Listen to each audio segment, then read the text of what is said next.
ಕವಿಕುಲಗುರು ಕಾಳಿದಾಸ ಮಹಾಕವಿಯ ರಘುವಂಶದ ಒಂದು ಸರ್ಗವನ್ನು ಚಿಂತನೆ ಮಾಡೋಣ ಅಂತ ಹೇಳಿದ್ದೆ. ಅದು 11ನೇ ಸರ್ಗ, ಸೀತಾ ಕಲ್ಯಾಣ. ನಮ್ಮ ಜನಕ್ಕೆ ಪುರಾಣಗಳಲ್ಲಿರೋ ಪ್ರೀತಿ ಕಾವ್ಯಗಳಲ್ಲಿಲ್ಲ. ಅದರೊಳಗೂ ಋಷಿಕವಿಯಾದ ಕಾಳಿದಾಸನ ಕಾವ್ಯಕ್ಕಿಂತ ಯಾವ ಪುರಾಣ ಚೆನ್ನಾಗಿರುತ್ತೆ ಭಗವಂತನೇ ಬಲ್ಲ. ಚಿಂತೆ ಇಲ್ಲ, ನಾನಂತೂ ಯಾರು ಇರಲಿ ಇಲ್ಲದೆ ಹೋಗಲಿ ಕಾಳಿದಾಸನ ಕಾವ್ಯವನ್ನೇ ಅವಲಂಬಿಸ್ತೀನಿ. ಹೀಗಾಗಿ ಈ 11ನೇ ಸರ್ಗದಲ್ಲಿ ಸ್ವಾರಸ್ಯಗಳನ್ನು ಗಮನಿಸೋಣ. ಪ್ರಾಯಶಃ ಪ್ರತಿಪದ್ಯವೂ ರಮಣೀಯವಾದಂಥ ಸರ್ಗ ಇದು. ರಘುವಂಶದ ಒಂದು ಇಡೀ ಕಾವ್ಯ ಚಿಂತನ ನಡೀತಾ ಬರ್ತಾ ಇದೆಯಲ್ಲ, ತದಂಗವಾಗಿ ಇದು. ಈವರೆಗೆ ದಿಲೀಪ, ರಘು, ಅಜ ಮತ್ತು ದಶರಥ ಈ ಮಹಾರಾಜರುಗಳ ಜೀವನ ಚರಿತ್ರೆಯನ್ನು ಬಹಳ ರಸಮಯವಾಗಿ ಕಲಾಪೂರ್ಣವಾಗಿ ಕವಿ ಮಾಡ್ತಾ ಬಂದ. ಇನ್ನು ನಾವು ರಾಮಕಥಾನಕದಲ್ಲಿದ್ದೀವಿ. 10ನೇ ಸರ್ಗದಲ್ಲಿಯೇ ರಾಮಾವತರಣವಾಯಿತು. ಈಗ ಬಾಲಕಾಂಡದ ಮುಖ್ಯ ಘಟ್ಟ ಸೀತಾ ಕಲ್ಯಾಣ. ಇದನ್ನು ಒಂದು ಸರ್ಗ ಇಡೀ ತುಂಬ ಚೆನ್ನಾಗಿ ವಿಶ್ವಾಮಿತ್ರಾಗಮನದಿಂದ ಪರಶುರಾಮ ಗರ್ಭ ಭಂಗದವರೆಗೆ ಅಡಕ ಮಾಡಿಕೊಡ್ತಾನೆ ಕವಿ.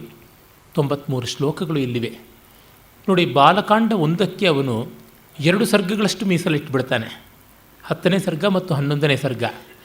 ಆಮೇಲೆ ಅಯೋಧ್ಯ, ಅರಣ್ಯ, ಕಿಷ್ಕಿಂಧ, ಸುಂದರ ಮತ್ತು ಯುದ್ಧ ಅನ್ನುವ 5 ಕಾಂಡಗಳಿಗೆ ಒಂದೇ ಒಂದು ಸರ್ಗ ಇಟ್ಟಿದ್ದಾನೆ. ಅದು 12ನೇ ಸರ್ಗ. ಆ 12ನೇ ಸರ್ಗದಲ್ಲಿ 104 ಶ್ಲೋಕಗಳಲ್ಲಿ 5 ಕಾಂಡಗಳ ಕಥೆಯನ್ನು ಮುಗಿಸ್ತಾನೆ. ಅವನಿಗೆ ವ್ಯಾಸ ಸಮಾಸ ಶಕ್ತಿ ಎಷ್ಟು ದೊಡ್ಡದಾಗಿತ್ತು ಅನ್ನೋದು ಗೊತ್ತಾಗುತ್ತದೆ. ಮತ್ತು ಈ ಸರ್ಗ ಕಾಳಿದಾಸನ ಒಂದು ಆವಿಷ್ಕಾರ ಅಂತಲೇ ಹೇಳಬಹುದಾದ ರಥೋದ್ಧತ ಛಂದಸ್ಸಿನಲ್ಲಿ ನಿರೂಪಿತವಾದದ್ದು. ಇದನ್ನು ಅವನು ತನ್ನ 2 ಮಹಾಕಾವ್ಯಗಳಲ್ಲಿ 3 ಕಡೆ ಬಳಸ್ತಾನೆ. ರಘುವಂಶದ 11ನೇ ಸರ್ಗದಲ್ಲಿ ಒಂದು, 19ನೇ ಸರ್ಗದಲ್ಲಿ ಒಂದು ಕಡೆ, ಮತ್ತು ಕುಮಾರ ಸಂಭವದ 8ನೇ ಸರ್ಗದಲ್ಲಿ. ಬಹಳ ಲವಲವಿಕೆಯಾದ ಛಂದಸ್ಸು. ಕೌಶಿಕೆ ನಸಕಿ ಲಕ್ಷಿತೀಶ್ವರೋ ರಾಮಮಧ್ವರ ವಿಘಾತ ಶಾಂತಯೇ ಕಾಕಪಕ್ಷಧರ ಮೆತ್ಯ ಯಾಚಿತಸ್ತೇಜಸಾಂ ಹಿನ ವಯಸ್ಸಮೀಕ್ಷತೆ. ಅದರ ಓಘವೇ ನಿರ್ಯತಿ ಛಂದಸ್ಸು. ಯತಿಸ್ಥಾನ ಅಂದರೆ ವಿರಾಮ ಇಲ್ಲ, ಒಂದು ಉಸಿರಲ್ಲಿ ಓದಿಕೊಂಡು ಹೋಗಬೇಕು. ಕೌಶಿಕೆ ನಸಕಿ ಲಕ್ಷಿತೀಶ್ವರೋ ರಾಮಮಧ್ವರ ವಿಘಾತ ಶಾಂತಯೇ ಕಾಕಪಕ್ಷಧರ ಮೆತ್ಯ ಯಾಚಿತಸ್ತೇಜಸಾಂ ಹಿನ ವಯಸ್ಸಮೀಕ್ಷತೆ. ಕೌಶಿಕ ವಿಶ್ವಾಮಿತ್ರ ಬಂದು ದಶರಥನನ್ನು ತನ್ನ ಯಾಗ ರಕ್ಷಣೆಗಾಗಿ ಮಕ್ಕಳನ್ನು, ಪುತ್ರ ರಾಮನನ್ನು ಕಳಿಸಿಕೊಡು ಅಂತ ಕೇಳ್ತಾನೆ. ಅವನು ಕಾಕಪಕ್ಷಧರ.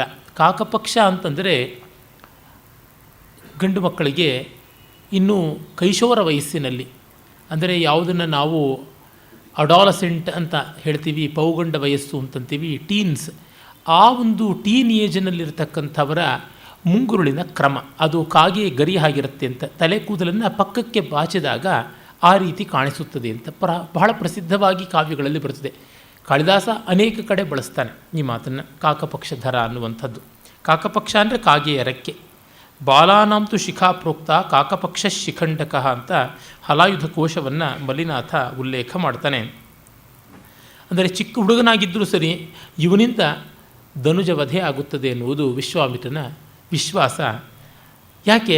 ತೇಜಸಾಂಹಿನ ವಯಸ್ಸಮೀಕ್ಷತೆ. ಅದಕ್ಕೆ ಒಂದು ಇದನ್ನು ಕೊಟ್ಟುಬಿಟ್ಟಿದ್ದಾನೆ, ಪುಷ್ಟಿಕರವಾದ ವಾಕ್ಯ, ಅರ್ಥಾಂತರನ್ಯಾಸ ಅಲಂಕಾರ. ತೇಜಸ್ವಿಗಳ ವಯಸ್ಸನ್ನು ಯಾರೂ ನೋಡೋದಿಲ್ಲ ಅಲ್ಲವೇ ಅಂತ. ಈ ತೇಜಸಾಂನ ವಯಸ್ಸಮೀಕ್ಷತೆ ಅನ್ನುವ ಸಾಲನ್ನು ಭರ್ತೃಹರಿ ಅಂತ ಕವಿ ತನ್ನ ಮಾನಶೌರ್ಯ ಪದ್ಧತಿ ಅನ್ನುವ ಒಂದು ಉಪವಿಭಾಗ ಯಾವುದಿದೆ ನೀತಿಶತಕದ್ದು ಅಲ್ಲಿ ಬಳಸ್ಕೊಳ್ತಾನೆ. ಸಿಂಹ ಶಿಶುರಪಿ ನಿಪತತಿ ಮದಮಲಿನ ಕಪೋಲ ಭಿತ್ತಿಷು ಗಜೇಶು ಪ್ರಕೃತಿರಿಯಂ ಸತ್ವವತಾಂ ನಖಲು ವಯಸ್ತೇಜಸೋ ಹೇತು ಅಂತ. ನಖಲು ವಯಸ್ತೇಜಸೋ ಹೇತು ಅನ್ನುವಂಥದ್ದು ತೇಜಸಾಂಹಿ ನ ವಯಸ್ಸಮೀಕ್ಷತೆ ಎನ್ನುವ ಸಾಲಿನ ಅನುವಾದದಂತೆ ಇದೆ. ಕಾಳಿದಾಸ ಮಾಡಿದ್ದೆಲ್ಲ ಮುಂದಿನವರಿಗೆ ಪ್ರಸಾದವಾಗಿಬಿಡ್ತು. ಅವನು ಏನು ಹೇಳಿದ್ರೆ ಅದನ್ನು ತುಂಬ ಚೆನ್ನಾಗಿ ಬಳಸ್ಕೊಂಡ್ರು. ಮೊನ್ನೆ ತಾನೇ ಗಂಗಾದೇವಿಯ ಕಾವ್ಯವನ್ನು ನೋಡುವಾಗ ದಾಸತಾಂ ಕಾಳಿದಾಸಸ್ಯ ಕವಯಃ ಕೇನ ಬಿಭ್ರತಿ ಇದಾನೀಮಪಿ ತಸ್ಯಾರ್ಥಾನ್ ಉಪಜೀವಂತ್ಯಮೀಯತಃ ಅನ್ನುವ ಅವಳ ಮಾತನ್ನು ಗಮನಿಸಿದ್ವಿ. ಅದೀಗ ಅನುಸಂಧೇಯವಾಗುತ್ತದೆ. ಕೃಚ್ಛ್ರಲಬ್ಧಮಪಿ ಲಬ್ಧವರ್ಣಭಾಕ್ತಂ ದಿದೇಶ ಮುನಯೇ ಸ ಲಕ್ಷ್ಮಣಂ ಅಪ್ಯಸು ಪ್ರಣಯೇನಾಮ್ರಘೋಕುಲೆ ನವ್ಯಹನ್ಯತ ಕದಾಚಿದ್ ಅರ್ಥಿತ. ಕೃಚ್ಛ್ರಲಬ್ಧಂ, ಕಷ್ಟಪಟ್ಟು ಪಡ್ಕೊಂಡಿದ್ದು ಮಕ್ಕಳನ್ನು, ಅಂದರೆ ತಪಸ್ಸು ಮಾಡಿ ಪುತ್ರಕಾಮೇಷ್ಟಿಯ ಫಲವಾಗಿ ಮಗನನ್ನು ಪಡ್ಕೊಂಡ. ಹಾಗಿದ್ದರಿಂದ ಬಿಟ್ಟು ಕೊಡೋದು ಕಷ್ಟವಾಗ್ತಾ ಇತ್ತು. ದಶರಥ ಆತುರದಲ್ಲಿ ಏನಾದರೂ ಭರವಸೆ ಕೊಡ್ತಾ ಇದ್ದ, ದೊಡ್ಡ ದೊಡ್ಡ ಪ್ರಾಮಿಸ್ಗಳನ್ನು ಮಾಡಿಬಿಡ್ತಾರಲ್ಲ ಹಾಗೆ ಮಾಡಿಬಿಡ್ತಾ ಇದ್ದ. ವಿಶ್ವಾಮಿತ್ರ ಬಂದ ತಕ್ಷಣ ಏನು ಬೇಕಾದರೂ ಕೊಡ್ತೀನಿ, ರಾಜ್ಯ ಕೋಶ ಸರ್ವಸ್ವವೂ ತಮ್ಮದು ಅಂತಂದಿದ್ದ. ಆಮೇಲೆ ಮಗನನ್ನು ಕಳಿಸಿಕೊಡು ಅಂದರೆ ಇಲ್ಲ ಅಂತಂತಾನೆ. ಅದೊಂದು ಬಿಟ್ಟು ಇನ್ನೆಲ್ಲ ಅನ್ನುವಂಥದ್ದು. ಲಬ್ಧವರ್ಣ ಭಾಕ್ ತಮ್ ದಿದೇಶ ಮುನಯೇ ಸ ಲಕ್ಷ್ಮಣಂ. ಆದರೆ ಅವನು ವಿದ್ವಾಂಸ, ವಿವೇಕಿ. ಆದ್ದರಿಂದ ವಸಿಷ್ಠರ ಮಂತ್ರಾಲೋಚನೆಯನ್ನು ಒಪ್ಪಿಕೊಂಡು ಮುನಿಯಾದ ವಿಶ್ವಾಮಿತ್ರನಿಗೆ ತನ್ನ ಮಕ್ಕಳೊಬ್ಬರನ್ನು ಒಪ್ಪಿಸಿಕೊಡ್ತಾನೆ. ಅವನು ಕೇಳಿದ್ದು ರಾಮನನ್ನು ಮಾತ್ರ. ಲಕ್ಷ್ಮಣನೂ ಜೊತೆಗೆ ಬರ್ತಾನೆ. ಇದು ಯಾಕೆ ಅಂತ ಎಲ್ಲೂ ಬರೋಲ್ಲ. ಆದರೆ ಗೋವಿಂದರಾಜೀಯ ಮತ್ತು ತನಿಶ್ಲೋಕಿಯ ವ್ಯಾಖ್ಯಾನ ಇತ್ಯಾದಿಗಳಲ್ಲಿ ಒಂದು ಸ್ವಾರಸ್ಯ ತೋರಿಸ್ತಾರೆ. ಭಗವಂತ ಬಂದ ಮೇಲೆ ಭಾಗವತರು ಇದ್ದೇ ಇರ್ತಾರೆ ಅಂತ. ಶ್ರೀ ವಿಷ್ಣುವ ಸಂಪ್ರದಾಯದಂತೆ ಭಗವಂತ ಮತ್ತು ಭಾಗವತ ಇವರಿಬ್ಬರಲ್ಲಿ ಭಾಗವತ ಭಗವಂತನಿಗಿಂತ ಶ್ರೇಷ್ಠನಾಗಿಬಿಡ್ತಾನೆ ಅಂತ. ಯಾಕೆಂದರೆ ಭಗವದ್ಭಕ್ತಿಯಿಂದ ಭಗವಂತನನ್ನೇ ವಶಪಡಿಸಿಕೊಳ್ಳುವ ಶಕ್ತಿ ಬಂದುಬಿಡುತ್ತದೆ. ಲಕ್ಷ್ಮಣ ಆದಿಶೇಷ ಅವತಾರ, ಆ ಅವತಾರವೇ ರಾಮಾನುಜರದು ಅಂತ ನಮಗೆ ಶ್ರೀ ವೈಷ್ಣವ ಪರಂಪರೆಯಲ್ಲಿ ಗೊತ್ತಾಗುವಂಥದ್ದು. ಆ ಕಾರಣದಿಂದ ಭಕ್ತ ಎಲ್ಲಿ ಭಗವಂತನೂ ಅಲ್ಲಿ, ಭಗವಂತ ಎಲ್ಲಿ ಭಕ್ತನೂ ಅಲ್ಲಿ. ಈ ಅವಿನಾಭಾವ ಸಂಬಂಧ ರಾಮಲಕ್ಷ್ಮಣರಿಗೆ ಉಂಟು. ಅದರಿಂದಲೇ ಸೀತಾ ಪರಿತ್ಯಾಗ ಆದ ಮೇಲೂ 11 ವರ್ಷ ರಾಮ ಬದುಕಿದ್ದ. ಆದರೆ ಲಕ್ಷ್ಮಣ ಪರಿತ್ಯಾಗ ಆದ ಮೇಲೆ 11 ದಿನವೂ ಉಳಿದಿರಲಿಲ್ಲ ರಾಮ. ಮರುದಿನವೇ ಮಹಾಪ್ರಸ್ಥಾನ ಮಾಡ್ತಾನೆ ಎನ್ನುವುದು ರಾಮಾಯಣದ ಉತ್ತರಕಾಂಡದಲ್ಲಿ ಗೋಚರವಾಗುವ ಸತ್ಯ. ಈ ಕಾರಣದಿಂದ ಲಕ್ಷ್ಮಣ ಜೊತೆಗೆ ಬಂದದ್ದಕ್ಕೆ ಪ್ರಶ್ನೆಯೇ ಬೇಕಿಲ್ಲ ಅಂತ ರಾಮಾಯಣ ಭೂಷಣ ವ್ಯಾಖ್ಯಾನದಲ್ಲಿ ನಾವು ನೋಡ್ತೀವಿ. ಇರಲಿ, ಆದರೆ ಇಲ್ಲಿ ಕಾಳಿದಾಸ ಏನೂ ಹೇಳೋದಿಲ್ಲ. ಸಲಕ್ಷ್ಮಣಂ ರಾಮಂ ದಿದೇಶ ಅನ್ನುವ ಮಾತನ್ನೇ ಹೇಳ್ತಾನೆ. ಲಕ್ಷ್ಮಣನ ಸಮೇತ ರಾಮನನ್ನು ಕಳಿಸಿಕೊಡ್ತಾನೆ. ಯಾವದಾ ದಿಶತಿ ಪಾರ್ಥಿವಸ್ತಯೋರ್ ನಿರ್ಜಗಾಮಪುರ ಮಾರ್ಗ ಸಂಸ್ಕ್ರಿಯಾಂ ತಾವದಾಶು ವಿದಧೇ ಮರುತ್ಸಕೈಸ್ಸಾಸ ಪುಷ್ಪ ಜಲವರ್ಷಿಭಿರ್ಘನೈ.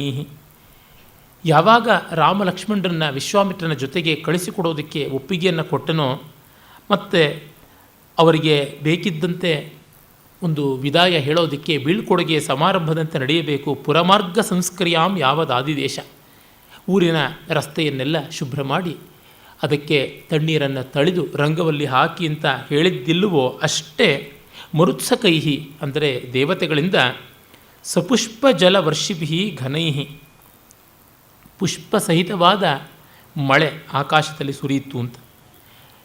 ಈ ಸಣ್ಣ ಸಣ್ಣದಾಗಿ ಆಸಾರ ಅಂತಂದರೆ ಯಾವುದನ್ನು ಸೋನೆ ಮಳೆ ಅಂತಾರೆ, ಅದನ್ನು ಪುಷ್ಪಾಸಾರ ಅಂತಲೂ ಕರೀತಾರೆ. ಹೂವಿನಂಥ ಮಳೆ ಸುರಿಯುವಂಥದ್ದು ಅಂತ. ಇವರನ್ನು ಕಳಿಸಿಕೊಡಬೇಕು, ರಸ್ತೆಯನ್ನು ಅಚ್ಚುಕಟ್ಟು ಮಾಡಿ ಅವರಿಗೆ ಒಳ್ಳೆಯ ಒಂದು ಬೀಳ್ಕೊಡುಗೆಯನ್ನು ಏರ್ಪಡಿಸಬೇಕು ಅಂತ ದಶರಥ ಹೇಳ್ತಾ ಇದ್ದಂತೆ ದೇವತೆಗಳೇ ಆ ಕೆಲಸ ಮಾಡಿಬಿಟ್ರು. ಅಂದರೆ ಅದು ಲೋಕ ಕಲ್ಯಾಣಕ್ಕೆ ಕಾರಕವಾಗುವುದು ಅಂತ ಕವಿಯ ಭಾವ. ಈ ರೀತಿ ಅತಿಶಯವನ್ನು ಮಾಡದೇ ಇದ್ದರೆ ಕಾವ್ಯ ನಾಯಕನಿಗೆ ಬೆಲೆ ಬರೋಲ್ಲ. ಹಾಗೆ ಬೆಲೆ ಬರದೇ ಇದ್ದರೆ ಕಾವ್ಯದಲ್ಲಿ ಸ್ವಾರಸ್ಯ ಹುಟ್ಟೋದಿಲ್ಲ. ಉತ್ಪ್ರೇಕ್ಷೆ ಅನ್ನುವುದು ಅದಕ್ಕೇ ಬೇಕಾಗಿರುವಂಥದ್ದು. ಕವಿ ಅಲಂಕಾರಗಳನ್ನು ಬಳಸುವುದಾದರೂ ಅದೇ ಕಾರಣದಿಂದ. ಮಹಿಮಭಟ್ಟ ಹೇಳ್ತಾನಲ್ಲ,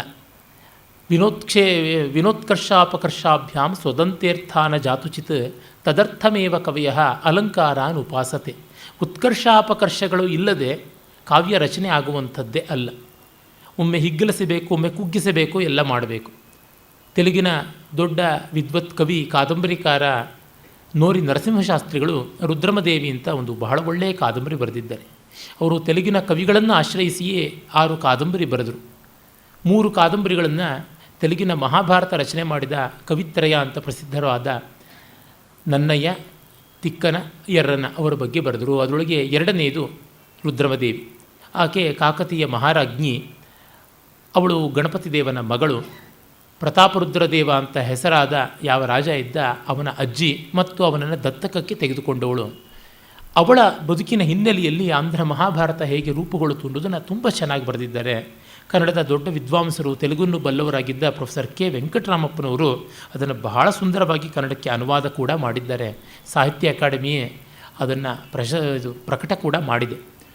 ಆ ಒಂದು ಕೃತಿಯಲ್ಲಿ ಅವರು ಹೇಳ್ತಾರೆ, ಇಲ್ಲಿ ಘಟನೆಗಳೆಲ್ಲ 6 ತಿಂಗಳಲ್ಲಿ ನಡೆದಂತೆ ನಾನು ರಚನೆ ಮಾಡಿದ್ದೀನಿ. ಮಹಾಲಯ ಅಮಾವಾಸ್ಯೆಯಿಂದ ಯುಗಾದಿಯವರೆಗೆ ನಡೆದಂಥ ಘಟನೆಗಳು ಅಂತ. ಆದರೆ ವಸ್ತುತಃ ಈ ಘಟನೆಗಳು ಇತಿಹಾಸದಲ್ಲಿ ನಡೆದದ್ದು ಸುಮಾರು 7-8 ವರ್ಷಗಳ ಕಾಲ. ಆದರೆ ಇದನ್ನು 6 ತಿಂಗಳಿನ ಭಾಗಕ್ಕೆ ಇಳಿಸಿಕೊಂಡಿದ್ದಕ್ಕೆ ಕಾರಣ ಏನು ಅನ್ನೋದನ್ನು ಸಹೃದಯರು ಕಾದಂಬರಿ ಓದಿಯೇ ತಿಳ್ಕೊಳ್ತಾರೆ. ಕಾರಣ ಇಲ್ಲಿ ಘಟನೆಗಳನ್ನು ವ್ಯತ್ಯಾಸ ಮಾಡಿಲ್ಲ, ಘಟನೆಗಳ ಕಾಲಾವಧಿಯನ್ನು ಮಾತ್ರ ಕುಗ್ಗಿಸಿರುವುದು. ಅಷ್ಟು ಘಟನೆಗಳನ್ನು ಹಾಗೆ ಇಡಿಕಿರಿಯದೇ ಇದ್ದರೆ ರಚನೆಯಲ್ಲಿ ಸ್ವಾರಸ್ಯ ಬರೋಲ್ಲ ಅಂತ. ಅದು ಯಾಕೆ? ಅಲ್ಲಿ ಕ್ಷತ್ರಿಯ ಪರಂಪರೆ ಭಾರತದಲ್ಲಿ ಉಜ್ವಲವಾಗಿದ್ದಾಗ ನಮಗೆ ಯುಗಾದಿ, ದೀಪಾವಳಿ ಮೊದಲಾದ ಪರ್ವಗಳಿಗೆ ಎಲ್ಲಿಲ್ಲದ ಸ್ಥಾನಮಾನ ಇತ್ತು. ಅದರಲ್ಲಿಯೂ ಕ್ಷಾತ್ರ ಪರ್ವ ಅಂತಲೇ ಹೆಸರಾದದ್ದು ನವರಾತ್ರ ಪರ್ವ.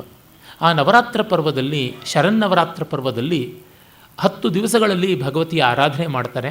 ಆ ಸಂದರ್ಭದಲ್ಲಿ ರಾಜನ ಹತ್ತಿರಕ್ಕೆ ಸಾಮಂತರೆಲ್ಲ ಬರ್ತಾರೆ, ತಮ್ಮ ತಮ್ಮ ವಿದ್ಯಾ ಪ್ರದರ್ಶನಗಳನ್ನು ಮಾಡ್ತಾರೆ, ಕಡೆಗೆ ತಮ್ಮ ಲೆಕ್ಕ ಪತ್ರಗಳನ್ನು ಕೂಡ ಒಪ್ಪಿಸ್ತಾರೆ, ಅವರು ಕರ್ಣಿಕರ ಜೊತೆಗೆ ಬಂದಿರ್ತಾರೆ. ಹೀಗೆಲ್ಲ ಇರುತ್ತದೆ. ಅದು ಒಂದು ರೀತಿ ಈ ಗಣರಾಜ್ಯ ವ್ಯವಸ್ಥೆ ಇದ್ದಂತೆ. ಗಣರಾಜ್ಯದಲ್ಲಿ ಗಣತಂತ್ರ ದಿವಸ ಅಂತ ಏನು ಮಾಡ್ತಾರಲ್ಲ, ನಮಗೆ ಗೊತ್ತಿರುವಂಥ ರಿಪಬ್ಲಿಕ್ ಡೇ ಅಂತ, ಆ ಸಾಮರ್ಥ್ಯ ಪ್ರದರ್ಶನ ಅಂಥದ್ದು ಸೀಮೋಲ್ಲಂಘನ ವಿಜಯದಶಮಿ ದಿವಸ ಆಗುವುದು.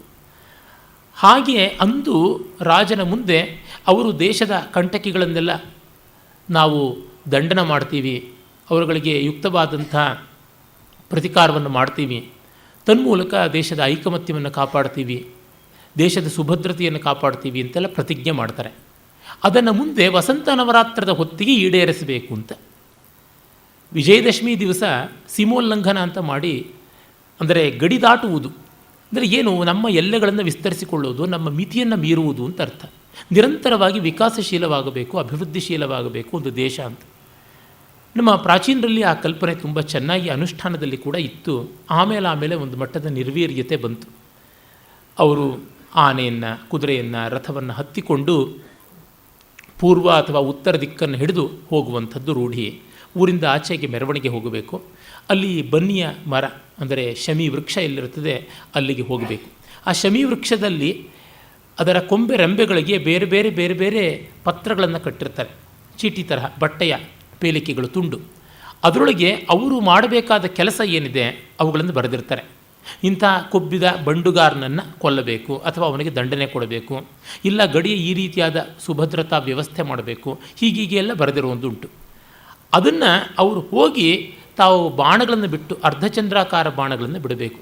ಕ್ಷುರಪ್ರ ಅಂತ ಕೂಡ ಆ ಬಾಣಗಳ ತುದಿಯನ್ನು ಹೇಳ್ತಾರೆ. ಆ ಬಾಣಗಳನ್ನು ಬಿಟ್ಟು ಆ ಯಾವ ಪತ್ರಗಳನ್ನು ಅವರು ಛೇದ ಮಾಡ್ಕೊಂಡು ತಗೋತಾರೆ, ಅಲ್ಲಿ ಏನು ಬರೆದಿದೆ ಅದೊಂದು ರೀತಿ ಲಕ್ಕಿ ಡಿಪ್ ಥರ, ಲಾಟ್ರಿ ಥರ, ಎಲ್ಲರೂ ಎಲ್ಲಕ್ಕೂ ತಯಾರಿ ಇರಬೇಕು, ಯಾವುದು ಬಂದರೆ ಆ ಕೆಲಸ ಮಾಡೋದಕ್ಕೆ ಸಿದ್ಧ ಆಗಿರಬೇಕು ಅಂತ. ಆ ಮಟ್ಟದ ಕಂಪ್ಲೀಟ್ ಪ್ರಿಪೇರ್ಡ್ನೆಸ್ ಅಂತೀವಲ್ಲ ಅದು ಬೇಕು. ಆಮೇಲೆ ಅವರು ನೋಡ್ತಾರೆ, ಮಹಾರಾಜರಿಗೆ ತೋರಿಸ್ತಾರೆ ಈ ಥರ ಬಂದಿದೆ ಅಂತ. ಮತ್ತು ಈ ಪತ್ರವನ್ನು ಅವರು ವಸಂತ ನವರಾತ್ರದ ಹೊತ್ತಿಗೆ ಅಲ್ಲಿರುವುದನ್ನು ಸಾಧಿಸಿಕೊಡಬೇಕು. ವಸಂತ ನವರಾತ್ರದಲ್ಲಿ ವಸಂತೋತ್ಸವ ಆಗುತ್ತದೆ. ಕಾಮದಹನೋತ್ಸವ ಫಾಲ್ಗುಣ ಪೂರ್ಣಿಮಾ, ಕಾಮ ಸಂಜೀವನೋತ್ಸವ ಚೈತ್ರ ಪೂರ್ಣಿಮಾ.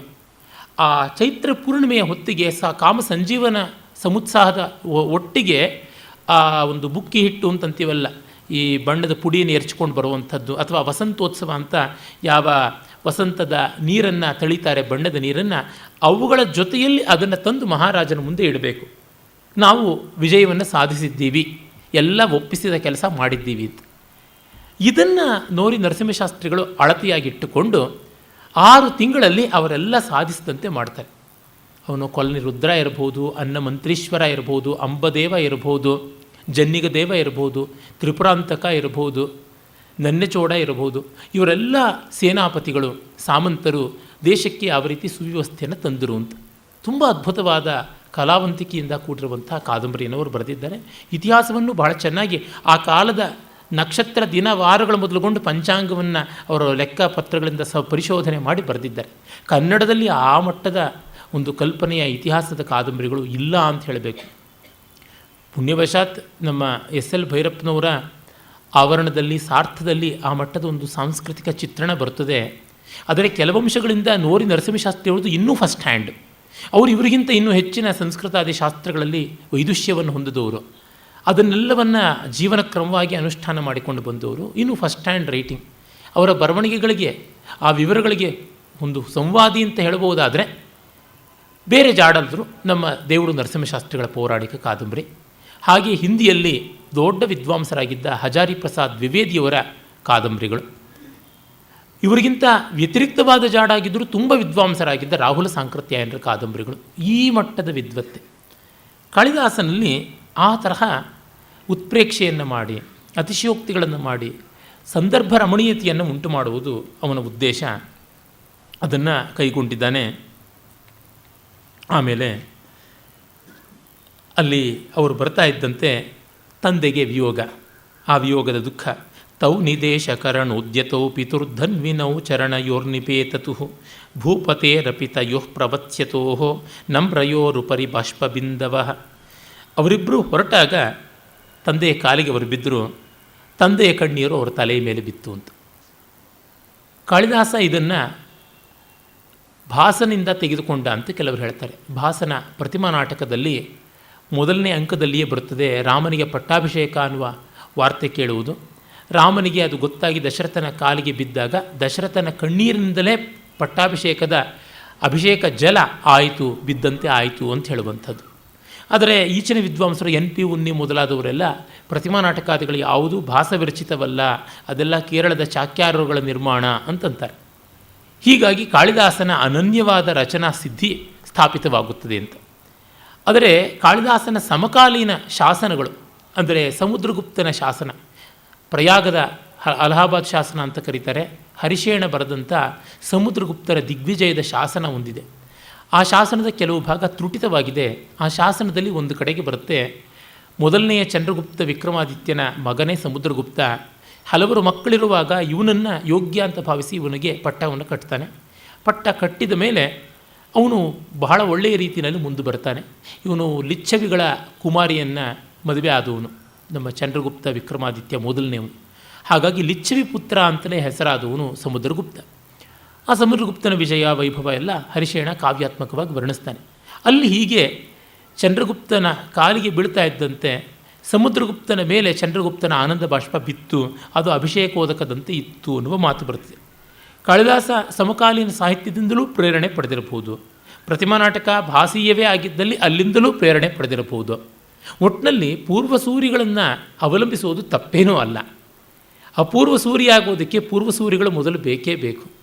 ಅವರ ಹಂಗೇನು ಇವರ ಹಂಗೇನು ಅಂತ ಮಾಡಿದ್ರೆ ಇವರ ಹಂಗೆ ನಮಗೆ ಯಾಕೆ ಅಂತ ಬಿಡುವಂಥದ್ದಾಗ್ಬಿಡುತ್ತೆ. ಹೀಗಾಗಿ ಕಾಳಿದಾಸನಿಗೆ ಸ್ವಯಂಪೂರ್ಣ ನಿರ್ಮಾಣ ಶಕ್ತಿ ಇದ್ದರೂ ಹಲವು ಕಡೆ ಅವನು ವ್ಯಾಸ ವಾಲ್ಮೀಕಿಗಳನ್ನು ಭಾಸಾದಿಗಳನ್ನು ಅನುಸರಿಸುವ ಪ್ರಯತ್ನವನ್ನು ಮಾಡಿ ಶ್ಲಾಘ್ಯವಾದ ಫಲವನ್ನು ಪಡೆದಿದ್ದಾನೆ. ಕೆಲವು ಕಡೆ ಅಶ್ವಘೋಷನನ್ನು. ಹೀಗೆ ಅವರು ಹೊರಟರು. ತೌ ಪಿತುರ್ನಯನ ಜೇನ ವಾರಿಣ ಕಿಂಚಿದುಕ್ಷಿತ ಶಿಖಂಡಕಾವುಭೌ ಧನ್ವಿನೌ ತಮೃಷಿ ಮನ್ವಗಚ್ಚತಾಂ ಪೌರ ದೃಷ್ಟಿಕೃತ ಮಾರ್ಗತೋರಣವು.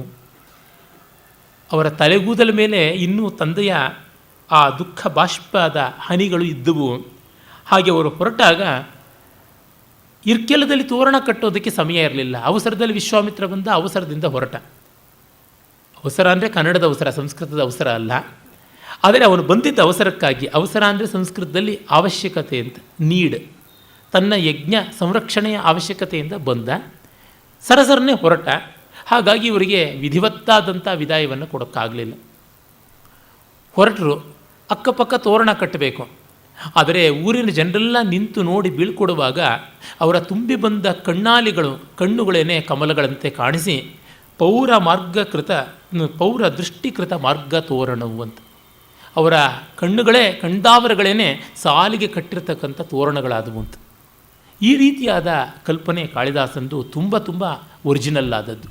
ಮೊದಲನೇ ಸರ್ಗದಲ್ಲೇ ದಿಲೀಪ ಮತ್ತು ಇಂದುಮತಿ ವಸಿಷ್ಠಾಶ್ರಮಕ್ಕೆ ಹೋಗುವಾಗ ಅಂತರಿಕ್ಷದಲ್ಲಿ ಹಾರುವ ಪಕ್ಷಿಗಳನ್ನು ಯಾವ ರೀತಿ ಇದ್ವು ಅಂದರೆ ಅಸ್ತಂಭಾಂ ತೋರಣ ಸ್ರಜಂ ಅಂತ, ಕಂಬಗಳಿಲ್ಲದೆ ಆ ಅಂತರಿಕ್ಷದಲ್ಲಿ ತೋರಣವನ್ನು ಕಟ್ಟಿ ತೊಂಗಬಿಟ್ಟಂತೆ ಕಾಣಿಸ್ತಾ ಇತ್ತು ಅಂತ ವರ್ಣಿಸಿದ್ದಾನೆ. ಅದು ಅವನ ಒರಿಜಿನಲ್ ಕಲ್ಪನೆ, ಅವನದೇ ಸ್ವೋಪಜ್ಞವಾದ್ದರಿಂದ ಅದರ ಬಗ್ಗೆ ಒಂದು ಸ್ವಲ್ಪ ಅಭಿಮಾನ ಹೆಚ್ಚು. ಆ ರೀತಿಯ ಕಲ್ಪನೆ ಇನ್ನೊಂದು ಕಡೆ ಬಳಸ್ಕೊಳ್ಳೋದು, ಮತ್ತೊಂದು ಕಡೆ ಮಾಡಿಯೇ ಮಾಡ್ತಾರೆ. ತಮ್ಮದು ಅಂತ ಯಾವುದು ಒರಿಜಿನಾಲಿಟಿ ಸ್ವೋಪಜ್ಞತೆ ಇರುತ್ತೆ ಅದನ್ನು 4 ಕಡೆ ತೋರಿಸಬೇಕು ಅನ್ನುವ ಆಸೆ ಯಾರಿಗೆ ಬಿಟ್ಟಿದ್ದು? ಕಾಳಿದಾಸನಿಗೂ ಬಿಡೋದಿಲ್ಲ, ಇನ್ನು ಯಾವ ಕಾಳಿದಾಸರಿಗೂ ಬಿಡುವಂಥದ್ದಲ್ಲ. ಅದು ಯುಕ್ತವೇ ಆದದ್ದು. ಕದ್ದು ಸೊತ್ತನ್ನು 10 ಕಡೆ ತೋರಿಸೋದಕ್ಕಿಂತ ನಿಜವಾಗಿ ಇರುವಂಥ ಅಪ್ಪಟ ಬಂಗಾರದ ಸ್ವಂತದ ನಿತ್ಯ ಪ್ರಾಮಾಣಿಕವಾದ ಅರ್ಜನೆಯಿಂದ ಬಂದದ್ದನ್ನು ಪ್ರದರ್ಶನ ಮಾಡೋದು ಯಾವ ರೀತಿಯೂ ತಪ್ಪಲ್ಲ. ಲಕ್ಷ್ಮಣಾನುಚರಮೇವ ರಾಘವಂ ನೇತುಮಿಚ್ಛದ್ ಋಷಿರ್ ಇತ್ಯಸೌ ನೃಪಃ ಆಶಿಷಂ ಪ್ರಯಯುಜೆ ನ ವಾಹಿನೀಂ ಸಾಹಿ ರಕ್ಷಣ ವಿಧೌತಯೋ ಕ್ಷಮ. ರಾಮನನ್ನೇ ಮುನಿ ಕರ್ಕೊಂಡು ಹೋದ, ಲಕ್ಷ್ಮಣನ ಸಮೇತ. ಹಾಗಿರುವಾಗ ಇನ್ನು ಸೈನ್ಯ ಯಾತಕ್ಕೆ ಅಂತ ಸೈನ್ಯವನ್ನು ಕಳಿಸಲಿಲ್ಲ, ಕೇವಲ ಆಶೀರ್ವಾದವನ್ನು ಮಾತ್ರ ಕಳಿಸಿಕೊಟ್ಟ. ಅದೇ ಸಾಕು ಅವರ ರಕ್ಷಣೆ ಮಾಡುತ್ತದೆ ಅಂತ. ನಂಬಿಯಣ್ಣನ ರಗಳೆಯಲ್ಲಿ ಹರಿಹರ ಒಂದು ಕಡೆ ಬರೀತಾನೆ. ನಂಬಿಯಣ್ಣನನ್ನು ತಂದೆ ತಾಯಿಗಳು ಎಷ್ಟು ಮುದ್ದಿನಿಂದ ನೋಡಿಕೊಂಡ್ರು ಅಂತಂದರೆ, ಅವರು ಚಂದನಾದಿಗಳನ್ನು ಹಚ್ಚಲಿಲ್ವಂತೆ, ಪರಿಮಳವ ಪೂಸಿದರು, ಪರಿಮಳವನ್ನು ಹಚ್ಚಿದ್ರಂತೆ, ಕಾಂತಿಯಂ ತೊಡಿಸಿದರು. ಒಡವೆಗಳನ್ನು ತೊಡಿಸಲಿಲ್ಲ, ರತ್ನಾದಿ ಮಣಿಗಳಿಂದ ಅಲಂಕೃತವಾದದ್ದು, ಕಾಂತಿಯನ್ನೇ ತೊಡಿಸಿದ್ರು. ನೇಹಮಂ ಕಾಪಿಟ್ಟರು ಅಂತ. ಯಾವ ಸೇವಕರನ್ನೂ ಇಡಲಿಲ್ಲ, ತಮ್ಮ ಪ್ರೀತಿಯನ್ನೇ ಕಾವಲಾಗಿಟ್ಟುಬಿಟ್ರು ಅಂತ ಹೇಳಿಬಿಟ್ಟು ತೃಪ್ತಿಯಂ ಊಡಿಸುತ್ತಾ ತೃಪ್ತಿಯನ್ನೇ ತಿನ್ನಿಸ್ಬಿಟ್ರಂತೆ. ಅಂದರೆ ಊಟ ತಿಂದರೆ ತೃಪ್ತಿ, ಒಡವೆ ತೊಡಿಸಿದ್ರೆ ಕಾಂತಿ. ಆದರೆ ಆ ವಸ್ತುಗಳಿಗೆ ಬದಲಾಗಿ ವಸ್ತುಗಳ ಗುಣವನ್ನು ತೊಡಿಸಿದ್ರು ಅಂತನ್ನುವುದಿದೆಯಲ್ಲ, ಇದು ತುಂಬ ಅತಿಶಯವಾದ ಮಾರ್ಗ. ಇದೆಲ್ಲ ಅತಿಶಯೋಕ್ತಿ ಅಲಂಕಾರವೇ. ಆದರೆ ಅತಿಶಯೋಕ್ತಿ ಅಲಂಕಾರವನ್ನು ಮಾಡಿರುವ ಬಗೆ ಮಾತ್ರ ತುಂಬ ತುಂಬ ಸೊಗಸಾಗಿರುವಂಥದ್ದು. ಹಾಗೆ ಸೈನ್ಯಕ್ಕೆ ಬದಲಾಗಿ ಆಶೀರ್ವಾದವೇ ಇರಲಿ ಅಂತ ಅದನ್ನೇ ಕಳಿಸಿಬಿಟ್ಟ. ಮಾತೃವರ್ಗ ಚರಣ ಸ್ಪೃಶೌ ಮುನೇಸ್ತೌ ಪ್ರಪದ್ಯ ಪದವಿಂ ಮಹೋಜಸಃ ರೇ ಚತುರ್ಗತಿವಶಾತ್ ಪ್ರವರ್ತಿನೋ ಭಾಸ್ಕರಸ್ಯ ಮಧುಮಾಧವಾವಿವ. ತಾಯಂದಿರ ಕಾಲುಗಳಿಗೆ ನಮಸ್ಕಾರ ಮಾಡಿ ಋಷಿಯಾದ ವಿಶ್ವಾಮಿತ್ರನ ಜಾಡನ್ನು ಅನುಸರಿಸಿ ಅವರು ಹೊರಟಿದ್ದಾರೆ.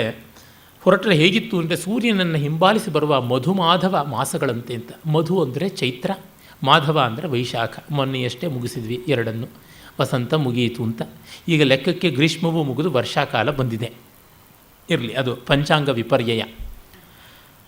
ಇಲ್ಲಿ ಮಧುಮಾಧವವು ಭಾಸ್ಕರಂ ಇವ ಅನ್ನುವಲ್ಲಿ ನೋಡಿ, ಸೂರ್ಯ ಮೇಷರಾಶಿಗೆ ಬಂದಾಗ ವಸಂತ ಋತು ಅಂತ. ಸೂರ್ಯ ಮೇಷಕ್ಕೆ ಬರೋದು ಅಂತಂದರೆ ಆ ಸಂದರ್ಭದಲ್ಲಿ ಈ ಮಧುಮಾಸ ಅನ್ನೋದನ್ನು ವಸಂತ ಋತು ಅಂತಲೂ ಹೇಳ್ತಾರೆ. ಮಧು ಅಂತ ಅನ್ನೋದಕ್ಕೆ ಚೈತ್ರ ಮಾಸ ಅಂತಲೂ ಹೇಳ್ತಾರೆ. ಮಧೋಹೋ ಇದಂ ಮಾಧವಂ ಅಂತ, ಅಥವಾ ಮಧೋಹೋ ಅಯಂ ಮಾಧವ ಅಂತಲೂ ಹೇಳ್ಬೋದು. ಹೀಗೆ ನೋಡಿದರೆ ವಸಂತಕ್ಕೆ ಸಂಬಂಧಪಟ್ಟಿರತಕ್ಕಂಥ 2 ತಿಂಗಳು ಮಧು ಮತ್ತು ಮಾಧವ, ಚೈತ್ರ ವೈಶಾಖಗಳು ಅಂತ. ಸೂರ್ಯ ಉಚ್ಚಸ್ಥಾನಕ್ಕೆ ಬರುವಂಥದ್ದು ಯಾವುದುಂಟು ಅದು ಮೇಷದಲ್ಲಿ. ಅವನಿಗೆ ಸಮಸಪ್ತಕದಲ್ಲಿ ನೀಚ ಸ್ಥಾನಕ್ಕೆ ಬರುವುದು ತುಲಾದಲ್ಲಿ. ಸೂರ್ಯ ಉಚ್ಚನಾಗುವುದು ಅಂತಂದರೆ ಒಳ್ಳೆ ಚೆನ್ನಾಗಿ ಬೇಸಿಗೆ ಬರುವಂಥದ್ದು, ಚಳಿಗಾಲ ಹೋಗುವಂಥದ್ದು ಅಂತ. ಮೇಷಕ್ಕೆ ಬಂದಾಗ ನಾವು ನೋಡ್ತೀವಿ ಮೇಷ ಸಂಕ್ರಮಣವೇ ಸೌರಮಾನದ ಯುಗಾದಿ. ಆಗಲೇ ವಸಂತ ಋತು ಬರೋದು. ಸೂರ್ಯನಿಗೆ ಒಳ್ಳೆ ಕಾಲ ಇರಬೇಕು, ಆಗ ಭೂಮಿಗೂ ಒಳ್ಳೆ ಕಾಲ ಆಗಿರಬೇಕು. ಮತ್ತು ಸೂರ್ಯ ವೃಷಭದ ಮತ್ತು ಮಿಥುನಗಳಿಗೆ ಸಂಚಾರ ಮಾಡುತ್ತಿದ್ದಂತೆ ಬಿಸಿಲು ಹೆಚ್ಚಾಗಿ ತೀವ್ರತೆ ಜಾಸ್ತಿ ಆಗುತ್ತದೆ. ವಸಂತ ಸೂರ್ಯ ತುಂಬ ತೀವ್ರನೂ ಅಲ್ಲ, ತುಂಬ ಮಂದನೂ ಅಲ್ಲ. 4ನೇ ಸರ್ಗದಲ್ಲಿ ಕವಿ ಕಾಳಿದಾಸ ಹೇಳ್ತಾನಲ್ಲ, ವಸಂತ ಭಾನುರಿವ ಅಂತ. ಅವನು ನಾತಿ ತೀಕ್ಷ್ಣ ನಾತಿ ಮೃದು, ತೀಕ್ಷ್ಣನೂ ಅಲ್ಲ ಮೃದುವೂ ಅಲ್ಲ. ತುಂಬ ಹಿಂಸೆನೂ ಮಾಡಬಾರ್ದು, ತುಂಬ ಮೃದುತ್ವದಿಂದಾಗಿ ತಿರಸ್ಕಾರ್ಯನೂ ಆಗಬಾರ್ದು ರಾಜ. ಆ ಹದದಲ್ಲಿರಬೇಕು ಅಂತ. ಇಲ್ಲಿ ವಿಶ್ವಾಮಿತ್ರನ ತಪಸ್ಸು ಹಾಗೇನೆ ಸಮುನ್ನತವಾದದ್ದು. ಸೂರ್ಯ ಉಚ್ಚನಾಗಿದ್ದಾನೆ ಅಂತಂದರೆ ಎಷ್ಟು ಒಳ್ಳೆಯ ಲಕ್ಷಣ. ಆತ್ಮಕಾರಕ ಸೂರ್ಯ ಅಂತಲೇ ಹೇಳ್ತಾರೆ. ರವಿ ಆತ್ಮಕಾರಕನಾದವನು. ಹಾಗಾಗಿ ಇವನಲ್ಲಿ ಆತ್ಮಕಾರಕ ದ್ರವ್ಯ ತುಂಬ ಚೆನ್ನಾಗಿರುವಂಥದ್ದು ಅಂತ ಗೊತ್ತಾಗುತ್ತದೆ. ಜೊತೆಗೆ ಪಿತೃಕಾರಕತ್ವವೂ ಸೂರ್ಯನಿಗೆ ಉಂಟು. ಅಂದರೆ ಏನು, ತಂದೆಯಂತೆ ಇವನು ಗುರುವಾಗಿ ಮುಂದೆ ನೋಡ್ಕೊಳ್ತಾನಲ್ಲ. ಗುರು ನಿಜವಾದ ತಂದೆ, ಜ್ಞಾನವನ್ನು ಕೊಡುವಂಥ ತಂದೆ ಎನ್ನುವುದು. ಮತ್ತು ಸೂರ್ಯನದು ಸ್ವಂತದ ಬೆಳಕು, ಇನ್ನೊಬ್ಬರ ಎರವಲ ಬೆಳಕಲ್ಲ, ಚಂದ್ರನಂತೆ. ಈ ಎಲ್ಲವನ್ನು ತೋರ್ಪಡಿಸಿ ಮೇಷ ದೊಡ್ಡ ಗಂಡು ರಾಶಿ. ಮತ್ತು ಮೇಷ ರಾಶಿ ಅಧಿಪತಿ ಯಾರು? ಕುಜ. ಕುಜ ಕ್ಷಾತ್ರಕ್ಕೆ ಸಾಕಾರವಾಗಿ ನಿಲ್ತಕ್ಕಂಥವನು. ಈ ಎಲ್ಲ ಕಾರಣದಿಂದ ಮೇಷದಲ್ಲಿರ್ತಕ್ಕಂಥ ಸೂರ್ಯ ಕ್ಷಾತ್ರವಿದ್ಯೆಯನ್ನು ವೃದ್ಧಿ ಮಾಡ್ತಾನೆ ಅಂತ ಗೊತ್ತಾಗುತ್ತದೆ. ಹಾಗಿರುವಂಥ ಸೂರ್ಯ ಮತ್ತು ಅದನ್ನು ಹಿಂಬಾಲಿಸಿ ಬರುವಂಥ ಮಾಸಗಳು, ವಸಂತ ಮಾಸಗಳು ಬಹಳ ರಮಣೀಯವಾದವು, ಶೋಭನೀಯವಾದವು. ಸೂರ್ಯ ಪ್ರಖರವಾಗಿ ದೇದೀಪ್ಯಮಾನನಾಗಿ ಇರುವಂತೆ ಈ ಋತುವಿನ ತಿಂಗಳುಗಳು 2 ತುಂಬ ಸುಂದರವಾಗಿ ಫಲಪುಷ್ಪ ಭರಿತವಾಗಿ ಕುಸುಮ ಪರಾಗ, ಕುಸುಮ ಮಕರಂದ ಇವುಗಳೆಲ್ಲದರಿಂದಲೂ ಪಂಚೇಂದ್ರಿಯಗಳಿಗೆ ತೃಪ್ತಿ ಕೊಡುವ ಹಾಗಿರುತ್ತದೆ ಅಂತಂದರೆ ರಾಮಲಕ್ಷ್ಮಣರ ಶೋಭೆ ಯಾವ ಥರ ಇತ್ತು ಅಂತ. ಹೂ ಬಿಟ್ಟ ಮರಬಳ್ಳಿಗಳ ಹಾಗೆ ದುಂಬಿಗಳ ಝಂಕಾರವ ಮಾಡುವ ಆ ಸಂದರ್ಭ, ಇಷ್ಟು ಸೊಗಸನ್ನು ನಾವು ಕಲ್ಪನೆ ಮಾಡಿಕೊಂಡ್ರೆ ಈ ಉಪಮಾಲಂಕಾರ ನಮಗೆ ಸ್ಪಷ್ಟವಾಗುತ್ತೆ. ಏನೋ ಸೂರ್ಯನಿಂದ 2 ತಿಂಗಳು ಬಂತು ಅಂತಂದರೆ ಏನೋ ಗೊತ್ತಾಗೋದಿಲ್ಲ. ಇದನ್ನು ಚರ್ವಣ ಅಂತ ಕರೀತಾರೆ. ಪ್ರಾಚೀನ ಕಾವ್ಯಗಳಲ್ಲಿ ವ್ಯರ್ಥ ಪದಗಳನ್ನು ಹಾಗೆ ಹೀಗೆ ಬಳಸಿಬಿಡೋದಿಲ್ಲ, ಆಲೋಚನೆ ಮಾಡಿ ಮಾಡಿ ಬರೀತಾರೆ. ಕುವೆಂಪುರು ಒಂದು ಕಡೆ ಹೇಳ್ತಾರೆ, ಪ್ರಾಚೀನ ಕವಿಗಳಲ್ಲಿ ಏನಿಲ್ಲದೇ ಇದ್ದರೂ ಪದಶುದ್ಧಿ ಇರ್ತಾ ಇತ್ತು ಮತ್ತು ಆ ಶಬ್ದ ಸಿದ್ಧಿಯೂ ಇರ್ತಾ ಇತ್ತು ಅಂತ. ಪದಶುದ್ಧಿ ಸಿದ್ಧಿ ಎರಡೂ ಇರ್ತಾ ಇತ್ತು. ತನ್ಮೂಲಕವಾಗಿ ತೀಡಿ ತಿದ್ದಿ ಅಚ್ಚುಕಟ್ಟಾಗಿರುವ ರೀತಿಯಲ್ಲಿ ಬರೀತಾ ಇದ್ದರು. ಒಂದು ಛಂದಸ್ಸಿನ ಚೌಕಟ್ಟಿಗೆ ಪದಗಳನ್ನು ಹೊಂದಿಸಬೇಕು ಅಂದರೆ ಎಷ್ಟು ಯೋಚನೆ ಮಾಡಬೇಕು. ಯೋಚನೆ ಮಾಡುವಾಗ ಪದಗಳ ಪರ್ಯಾಯ ಶಬ್ದಗಳು ಏನು ಅಂತ ಗೊತ್ತಾಗುತ್ತೆ. ಇದನ್ನು ಬಿಡೋಣವಾ, ಅದನ್ನು ಮಾಡೋಣವಾ, ಇದಮಿಹ ಪದಂ ಅಭೂ ದೇವಂ ಭವತ್ವಿದ ಮನ್ಯತಾ, ಈ ಪದವಿರಲ್ಲ ಆ ಪದವಿರಲ್ಲ, ಮತ್ತು ಮಹಾನರ್ಥ ಅನೇನ ಉಪಪಾದಿತ, ಈ ಒಂದು ಪದದಿಂದ ಮಹಾನರ್ಥ ಬಂದುಬಿಡ್ತು, ವಿಶೇಷವಾಗಿ ಮಹಾ ಅನರ್ಥ ಅಲ್ಲ ಮಹಾನ್ ಅರ್ಥ ಬಂತು ಅಂತ ಹಾಗಂದುಕೊಂಡು, ಹೀಗೆ ರಚನಾ ಕಾಲದಲ್ಲಿ ಯಾವಾನ್ ಕ್ಲೇಶ ಭವತಿ ಕವೇಹೆ, ಕವಿಗೆ ಯಾವ ಕ್ಲೇಶ ಆಗುತ್ತೆ ಅದು ಸಜಲನಯನೇ ರೋಮೋದ್ಭೇದೈರ್ ಅಪೋಹತಿ ತಮ್ಮ ಸಹೃದಯ ತನ್ನ ಆನಂದ ಬಾಷ್ಪ ರೋಮಾಂಚಗಳಿಂದ ಕವಿಯ ಖೇದವನ್ನು ನಿವಾರಿಸಿಬಿಡ್ತಾನೆ ಅಂತ. ಇಷ್ಟು ಅಚ್ಚುಕಟ್ಟಾಗಿ ಶಬ್ದಗಳು ರಚನೆ ಆಗ್ತಾ ಇವಲ್ಲ, ಆ ಪದಬಂಧ ಹಾಗೆ ಬಂತಲ್ಲ ಅಂತ. ಈಗ ಮುಕ್ತ ಛಂದಸ್ಸು ಅಂತಾರೆ, ವಸ್ತುತ ಆ ಶಬ್ದವೇ ತಪ್ಪು, ಛಂದೋ ಮುಕ್ತ ಅಂತ ಆಗಬೇಕು. ಮುಕ್ತ ಛಂದಸ್ಸು ಹೇಗಾಗುತ್ತೆ, ಛಂದೋ ಮುಕ್ತ ಹಾಳಾಗಲಿ, ಏನೋ ತುಷ್ಯತು ದುರ್ಜನ ನ್ಯಾಯೇನ ಒಪ್ಕೊಳ್ಳೋಣ, ಅದೂ ಆಗಲಿ ಅಂತ. ಅಲ್ಲಿ ಬರೆದದ್ದೇ ಆಯಿತು. ನನ್ನನ್ನು ಎಷ್ಟೋ ಜನ ಕೇಳೋದುಂಟು, ನೀವು ಅವಧಾನದಲ್ಲಿ ನಿಷೇಧಾಕ್ಷರ ಯಾಕೆ ಇಟ್ಕೋತೀರಾ, ಇಟ್ಕೊಂಡ್ರು ಅದನ್ನು ಛಂದೋಬದ್ಧವಾಗಿ ಯಾಕೆ ಮಾಡ್ತೀರಾ, ಹಾಗೆ ಮಾಡಿದ್ರು ಯಾಕೆ ಹಳಗನ್ನಡ ಎಲ್ಲ ಮಾಡ್ತೀರಾ ಅಂತ. ಹೀಗೆ ನೀವು ಕೇಳ್ತಾ ಹೋದರೆ ಮಂಗಗಳು ಉಪವಾಸದ ತರಹ ಆಗಿಬಿಡುತ್ತೆ.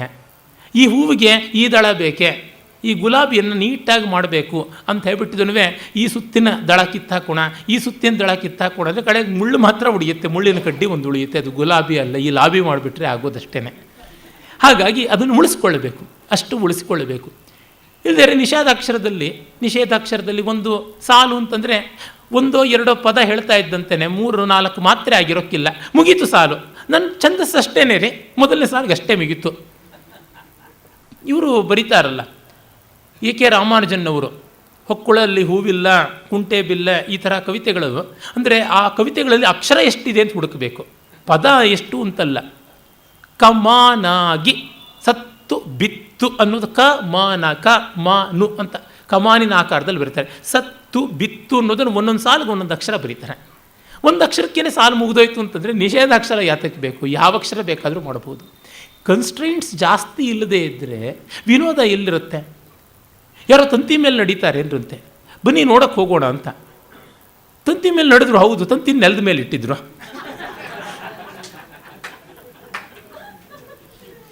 ನಡೆದದ್ದಂತೂ ಹೌದು. ತಂತಿಯನ್ನು ಕಟ್ಟಬೇಕು ಅಂತರಿಕ್ಷದಲ್ಲಿ.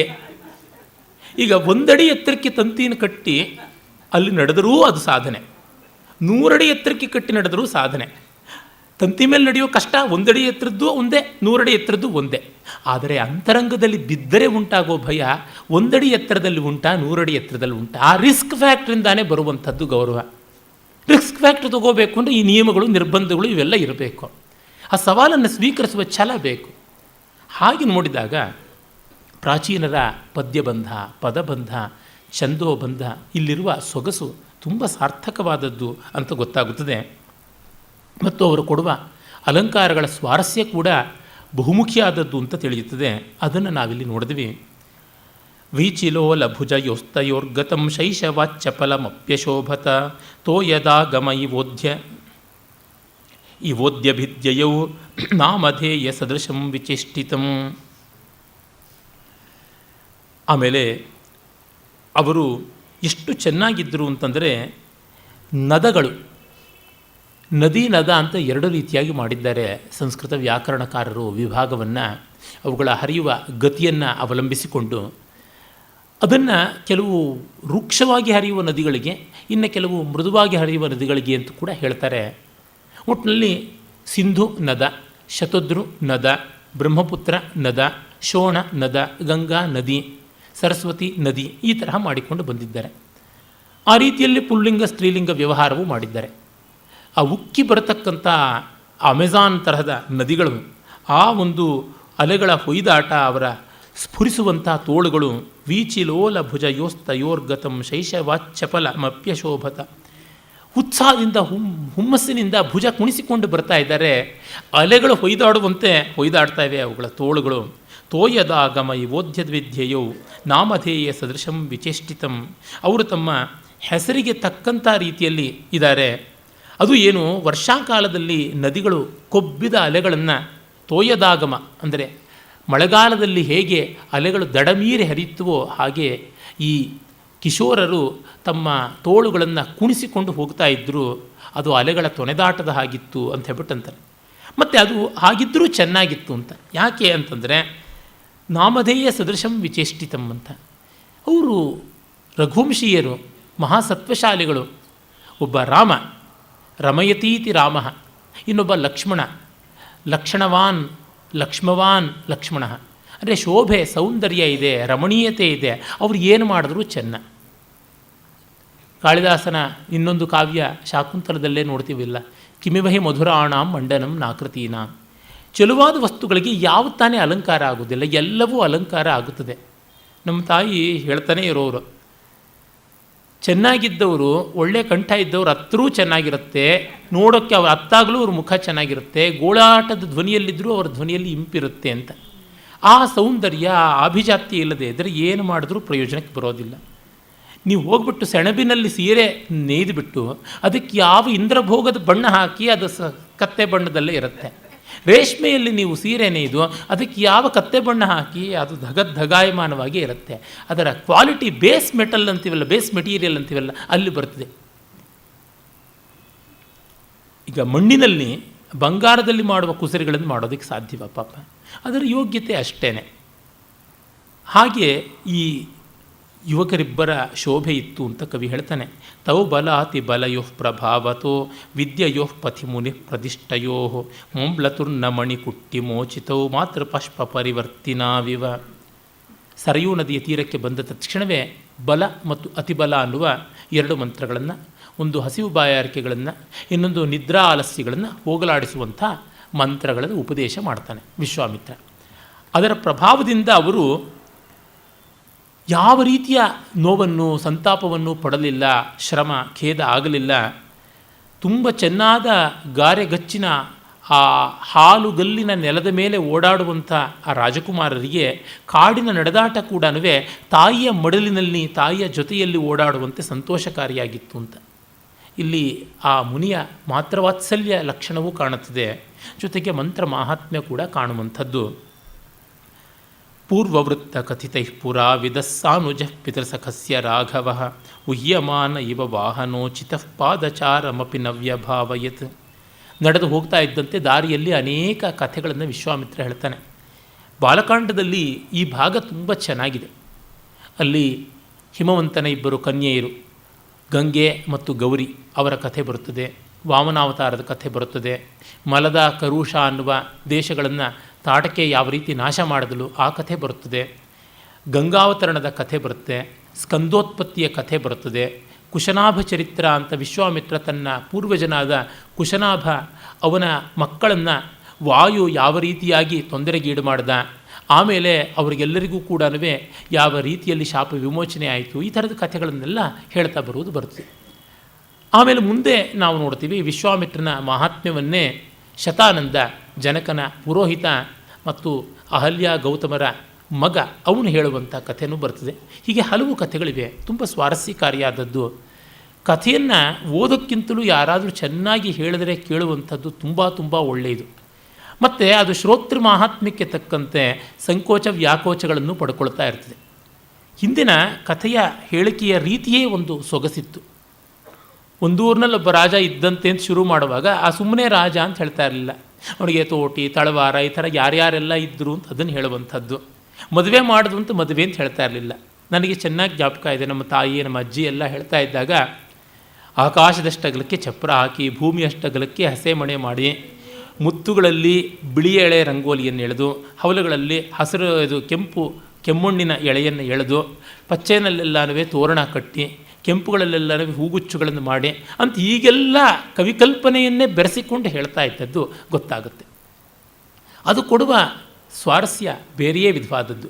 ಮತ್ತು ಆ ಪಾತ್ರೋಚಿತವಾಗಿ ಧ್ವನಿಯನ್ನು ಏರಿಸುವ ಇಳಿಸುವ ಆ ಕಾಕು ಇವೆಲ್ಲ ಅಂದರೆ ಕಥಾ ವಿನೋದ ಚಮತ್ಕಾರ ಅಂತಲೇ ರಾಜರುಗಳಿಗೆ ಬೇಕಾದ ಎಂಟರ್ಟೈನ್ಮೆಂಟ್ ವಿದ್ಯಾ ವಿನೋದಗಳು ಏನು ಅಂತ 100 ಹೇಳ್ತಾ ಮಾನಸೋಲ್ಲಾಸ ಅಥವಾ ಅಭಿಲಷಿತಾರ್ಥ ಚಿಂತಾಮಣಿಯಲ್ಲಿ 3ನೇ ಸೋಮೇಶ್ವರ ಚಾಲುಕ್ಯ ವಿಕ್ರಮಾದಿತ್ಯ 6ನೇ ವಿಕ್ರಮಾದಿತ್ಯನ ಮಗ ಅವನು ಬರೆದ ಗ್ರಂಥದಲ್ಲಿ ನಾವು ನೋಡ್ತೀವಿ ರಾಜ ಕಥೆಯನ್ನು ಕೂತ್ಕೊಂಡು ಹೇಗೆ ಕೇಳಬೇಕು ಅಂತ ಹೇಳ್ಬಿಟ್ಟು. ಅದು ಒಂದು ಸ್ವಾರಸ್ಯ. ಈಗ ಅದು ಬಹಳ ದೊಡ್ಡ ನೆರಟಾಲಜಿ ಅಂತ ಹೇಳಿಬಿಟ್ಟಿದ್ರೆ ಸ್ಟೋರಿ ಟೆಲ್ಲಿಂಗ್ ಅಂತ ಹೈಟೆಕ್ ಪ್ರಾಡಕ್ಟಾಗಿ ಕೂತ್ಬಿಟ್ಟಿದೆ. ಅದಕ್ಕೆ ಎಲ್ಲರೂ ಬರ್ತಾರೆ, ಎಲ್ಲರೂ ಹೇಳ್ತಾರೆ, ಏನು ಹೇಳ್ತಾರೋ ಏನು ಕೇಳ್ತಾರೋ ಭಗವಂತನಿಗೆ ಗೊತ್ತು. ಅದಕ್ಕೆ ಮೊದಲು ಮಾನವ ಸ್ವಭಾವ, ಸಾಹಿತ್ಯ ಭಾವ ಇವೆಲ್ಲ ಬೇಕಿರುತ್ತೆ. ವಿಶ್ವಾಮಿತ್ರ ಹೇಳಿದ ಕಥೆಗಳು ಹಾಗೆ. ರಾಮಾಯಣದಲ್ಲಿ ಹೇಗೋ ಮಹಾಭಾರತದಲ್ಲಿಯೂ ಅದೇ ರೀತಿಯಲ್ಲಿ ಅನೇಕ ಕಥೆಗಳು ಬರ್ತವೆ. ಉದಾಹರಣೆಗೆ ನೀತಿಯ ದೃಷ್ಟಾಂತದ ಸಾಮತಿಯ ಕಥೆಗಳಂಥವು ಶಾಂತಿ ಪರ್ವದಲ್ಲಿ, ಅನುಶಾಸನ ಪರ್ವದಲ್ಲಿ, ಹಾಗೆಯೇ ಉದ್ಯೋಗ ಪರ್ವದಲ್ಲಿ ಬರ್ತದೆ. ಇನ್ನು ಅರಣ್ಯ ಪರ್ವದಲ್ಲಿ ಅಥವಾ ವನಪರ್ವದಲ್ಲಂತೂ ಅನೇಕ ಕಥೆಗಳು ಬರ್ತವೆ. ತೀರ್ಥಕ್ಷೇತ್ರ ಮಹಾತ್ಮ್ಯಗಳನ್ನು ಕುರಿತು ಹೇಳುವಾಗ ಅಗಸ್ತ್ಯರ ಕಥೆಯೇ ಅಥವಾ ತಾರಕಾಸುರ ವಧೆಯ ಕಥೆಯೇ, ಪರಶುರಾಮನ ಕಥೆಯೇ ಒಂದೇ ಎರಡೇ ಬೇಕಾದಂತೆ ಬರ್ತವೆ. ಅನೇಕ ಪುರಾಣಗಳ ಆಕರವನ್ನೇ ಅಲ್ಲಿ ನೋಡಬಹುದು ಅಂತಾಗುತ್ತದೆ. ಈ ಕಥಾ ಶ್ರವಣ ಕುತೂಹಲ ನಮ್ಮ ಜನಕ್ಕೆ ಪ್ರಾಚೀನ ಕಾಲದಿಂದ ಇದ್ದದ್ದು. ಅದು ರಾಮ ಲಕ್ಷ್ಮಣರಿಗೂ ಬಂದದ್ದು. ಮತ್ತು ನೋಡಿ, listening is A great art and it's A wisdom by it self ಅಂತ. ಕೇಳ್ಮೆ ತುಂಬ ದೊಡ್ಡ ಗುಣ. ಇನ್ನೊಬ್ಬರ ಮಾತು ಕೇಳೋದು ಅಂದರೆ ಆ ಮಟ್ಟಕ್ಕೆ ವಿನಯ ತಂದುಕೊಳ್ಳೋದು ಅಂತ ಅರ್ಥ. ಶುಶ್ರೂಷೆ ಅಂದರೆ ಇನ್ನೇನು, ಶ್ರೋತುಮಿಚ್ಛ ಶುಶ್ರೂಷೆಯಿಂದ ಅನ್ನೋದು ಸೇವಾ ಶಬ್ದ ಪರ್ಯಾಯವೇ ಆಗಿಬಿಡ್ತು. ಯಾಕೆಂದರೆ ವಿನಯ ಇಲ್ಲದೆ ಬರುವಂಥದ್ದಲ್ಲ ಅಂತ. ಅವರು ಹಾಗೆ ಮುನಿಗಳು ತಿಳಿಸಿದ ಮಾರ್ಗದಲ್ಲಿ ನಡೀತಾ ಅವರ ಮಾತನ್ನು ಕೇಳಿಕೊಂಡು ಬರ್ತಾರೆ ಅಂತ ವಾಲ್ಮೀಕಿಯ ಹಲವು ಸರ್ಗಗಳನ್ನು ಒಂದು ಪದ್ಯ ಕೇಳಿಸಿಬಿಡ್ತಾನೆ. ಪೂರ್ವವೃತ್ತ ಕಥಿತೈ ಪುರಾವಿಧ. ಆ ಪುರಾವಿಧ ಎಲ್ಲವನ್ನ ಹಳತನ್ನು ತಿಳಿದಂಥ ಪುರಾಣವಿತ್ತಾದ ಮಹರ್ಷಿಯ ಮೂಲಕ ತಾನು ತಿಳ್ಕೊಳ್ತಾನೆ. ಜೊತೆಗೆ ತನ್ನ ತಂದೆಯ ಸಖ ಅನ್ನುವ ಮಾತನ್ನು ಹೇಳ್ತಾನೆ. ತಂದೆಗೆ ಸ್ನೇಹಿತನಂತೆ ಇದ್ದ ವಿಶ್ವಾಮಿತ್ರ ಕ್ಷತ್ರಿಯೋತ್ತಮ ಬೇರೆ ಆಗಿದ್ದವನಲ್ವ. ನಡಿಗೆಯನ್ನೂ ಮರೆತು ಬಿಟ್ಟ. ಕಥೆಯನ್ನು ಕೇಳ್ತಾ ಮಕ್ಕಳು ಯಾವ ನೀರಸವಾದ ಬೇರೆ ವಿಷಯವನ್ನು ಮಾಡೋದಕ್ಕೆ ಬೇಸರ ಪಡೋದಿಲ್ಲ. ಹಿಂದೆ ಎಲ್ಲ ಕೈತುತ್ತಿನ ಒಂದು ಬದುಕಿತ್ತಲ್ಲ, ಆಗ ಹಾಗೆ ಏನೂ ಜಾಸ್ತಿ ಪದಾರ್ಥಗಳಿಲ್ಲ, ಪಲ್ಯವೂ ಇಲ್ಲ, ಇರೋದು ಒಂದೇ ಸಾರು ಅಥವಾ ಒಂದೇ ಹುಳಿ, ಅದು ಸ್ವಲ್ಪ ಏನೋ ಇನ್ನೇನು ಚರ್ಮೋತ್ಕರ್ಷ ಜೊತೆ ದಶೆನಲ್ಲಿದೆ ಅದು ಅಂತ. ಆದಾಗ ಬೇಸಿಗೆಯಲ್ಲಿ ಬೆಳಗ್ಗೆ ಮಾಡಿಟ್ಟಂಥ ಹುಳಿ ಎಲ್ಲನೂ ಇನ್ನು ಪಾಪ ಅದು ಹೋಗ್ತಾ ಇರುತ್ತೆ. ಅದನ್ನು ಪ್ರಾಣಶಕ್ತಿಗಿಂತ ಅಪಾನ ಶಕ್ತಿ ಜಾಸ್ತಿ ಆಗ್ತಾ ಇರುತ್ತೆ ಅಲ್ಲಿ. ಆ ಸಂದರ್ಭದಲ್ಲಿ ಒಂದು ಸ್ವಲ್ಪ ತುಪ್ಪ ಹಾಕಿ ಕಲಸಿಬಿಟ್ಟು ಎಲ್ರಿಗೂ ತಟ್ಟೆ ತೊಳೆಯೋದಕ್ಕೆ ನೀರು ಬೇರೆ ಬೇಕಾಗಿಲ್ಲ, ಕೈ ತುತ್ತು ಹಾಕೋದು ಅಂತ 7-8 ಜನನ ಕೂಡಿಸ್ಕೊಂಡು ಒಬ್ಬೊಬ್ರಿಗೂ ತಾಲ ಫಲ ಪ್ರಮಾಣದಲ್ಲಿ ತುತ್ತುಗಳನ್ನು ತೂಗಿಸಿ ಕೈಗೆ ಹಾಕಿದ್ರೆ ಅದನ್ನು ತಿನ್ನುವಾಗ ಕಥೆ ಹೇಳಬೇಕು. ನಮ್ಮ ಊರಿನಲ್ಲಿ ನಮ್ಮ ಚಿಕ್ಕಮ್ಮ ತುಂಬ ಆ ಕೆಲಸ ಬಹಳ ಚೆನ್ನಾಗಿ ಮಾಡೋರು. ತುಂಬ ಸೊಗಸಾಗಿ ಕಥೆ ಹೇಳ್ತಾ ಆ ತುತ್ತುಗಳನ್ನು ಮೇಲಕ್ಕೆ ಎಸೆದು ಚೆಂಡಿನ ಆಕಾರಕ್ಕೆ ತಂದು ಕೊಡೋರು. 8 ಜನಕ್ಕೆ ತುತ್ತು ಹಾಕಬೇಕು ಅಂದರೆ ಮೊದಲನೇವನಿಗೆ ಬರೋವರೆಗೂ ಕೊನೆಯವನು ತಿಂತಾ ಇರಬೇಕು. ಅಷ್ಟು ದೊಡ್ಡ ಗಾತ್ರದಲ್ಲಿ ಅವ್ರು ಹಾಕ್ತಾಯಿದ್ರು. ದೊಡ್ಡ ಕೈ ತುಂಬ ತುತ್ತು ಹಾಕ್ತಾಯಿದ್ರು. ಅದಕ್ಕೆ ಜಗಳನೂ ಇರ್ತಾ ಇರಲಿಲ್ಲ. ನನಗೆ ಜಾಸ್ತಿ ಬಂತು, ಅವನಿಗೆ ಕಡಿಮೆ ಬಂತು, ಈ ಥರದ್ದೆಲ್ಲ ಹೀಗೆ ಮಾಡ್ತಾಯಿದ್ರು. ಅದು ಆ ಶ್ರವಣ ಸಂಸ್ಕಾರದಿಂದ ಮನಸ್ಸು ಯಾವುದೋ ಕಲ್ಪನಾ ರಾಜ್ಯಕ್ಕೆ ಹೋಗಿ ಕೈಬಾಯಿಯ ಕೆಲಸ ಮರೆತೇ ಹೋಗಿಬಿಡುತ್ತೆ. ಯಾವುದೂ ಬೇಕಾದ್ರೆ ಹೊಟ್ಟೆ ಸೇರುತ್ತದೆ. ಆ ತರಹ ಅಂದರೆ ನಿಜವಾಗಿ ನಾವು ಹೇಳ್ತೀವಿ ಇಕಾನಮಿ ಅಂತಂದರೆ ಈ ಥರದ್ದು.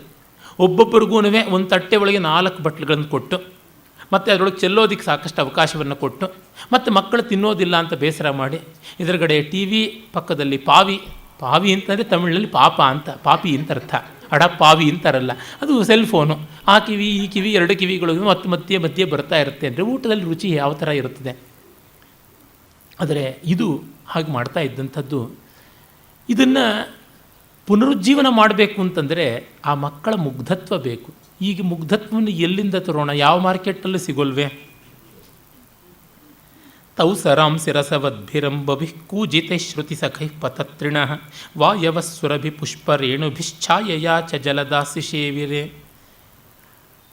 ಆ ರಾಮಲಕ್ಷ್ಮಣ ವಿಶ್ವಾಮಿತ್ರರನ್ನು ಇಡೀ ಪರಿಸರ ಆರಾಧಿಸ್ತಾ ಇದೆ.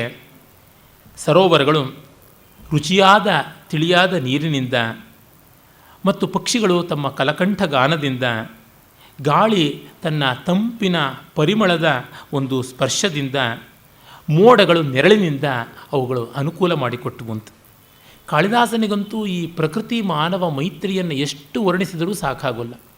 ಶಾಕುಂತಲದಲ್ಲಿ ಹೇಳ್ತಾನಲ್ಲ, ರಮ್ಯಾಂತರೈ ಕಮಲಿನಿ ಹರಿತೈ ಸರೋಭಿ ಛಾಯಾದ್ರುಮೈರ್ ನಿಯಮಿತಾರ್ಕ ಮಯೂಖತಾಪೈ ಭೂಯಾತ್ ಕುಶೇಷಯ ರಜೋ ಮೃದುರೇಣು ರಸ್ಯಾ ಶಾಂತಾನುಕೂಲ ಪವನಶ್ಚ ಶಿವಶ್ಚ ಪಂಥಾ.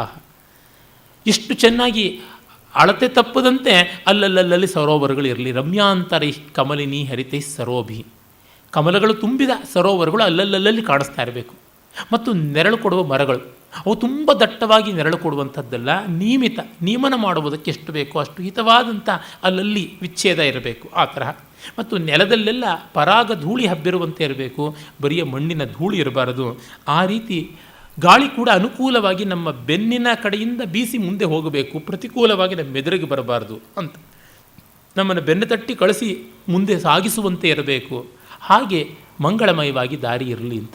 ಒಂದು ಹೋಗೋ ದಾರಿಯನ್ನು ಎಷ್ಟು ಚೆನ್ನಾಗಿ ಯಾವ ಪದ್ಯಕ್ಕೆ ತಗೊಳ್ಳಿ ಆ ಪದ್ಯಕ್ಕೆ ಅದು ಕೆತ್ತಿದ ಶಿಲ್ಪ, ತದೇಕ ದೀಕ್ಷೆಯಿಂದ ರಮಣೀಯ ವಿಧಾನದಿಂದ ಮಾಡಿರುವ ಪರಮಾರ್ಥ ಕಲ್ಪ ಕಾಳಿದಾಸನ ರಚನೆಯಲ್ಲಿ ಕಾಣಿಸುತ್ತದೆ. ನಾಂಭಸಾಂ ಕಮಲ ಶೋಭಿನಾಂ ತಥಾ ಶಾಕಿನಾಂಚನ ಪರಿಶ್ರಮಚ್ಛಿದಾಂ ದರ್ಶನೇನ ಲಘುನಾ ಯಥಾ ತಯೋ ಪ್ರೀತಿಮಾ ಪುರಭಯೋಸ್ತಪಸ್ವಿನಃ. ಹಾಗೆ ಕಮಲ ಕಲ್ಹಾರಗಳಿಂದ ರಂಜಿತವಾದ ಸರೋವರದಿಂದ ಆಗಲಿ, ತಂಬೆಲರನ್ನು ಕೊಡ್ತಕ್ಕಂಥ ಆ ಗಾಳಿಯ ಮರಗಳಾಗಲಿ, ಹೂವು ಹಣ್ಣು ಕೊಡ್ತಕ್ಕಂಥ ಅವುಗಳ ಕೊಂಬೆಗಳಾಗಲಿ, ಅವು ಯಾವುದರಿಂದ ಕೂಡ ಅವರಿಗೆ ಸಂತೋಷ ಆಗಲಿಲ್ಲವಂತೆ. ಅದಕ್ಕೆಲ್ಲದಕ್ಕಿಂತಲೂ ಮಿಗಿಲಾದ ಸಂತೋಷ ಆಗಿದ್ದು ಈ ಪರಸ್ಪರ ಪ್ರೀತಿಯಿಂದ ವಿಶ್ವಾಮಿತ್ರನಿಗೆ ರಾಮಲಕ್ಷ್ಮಣರ ಬಗ್ಗೆ ಇರುವ ಪ್ರೀತಿ, ರಾಮಲಕ್ಷ್ಮಣರಿಗೆ ವಿಶ್ವಾಮಿತ್ರನ ಬಗ್ಗೆ ಇರುವ ಪ್ರೀತಿ, ಇವುಗಳಿಂದ ತುಂಬ ಸಂತೋಷವಾಗುತ್ತದೆ.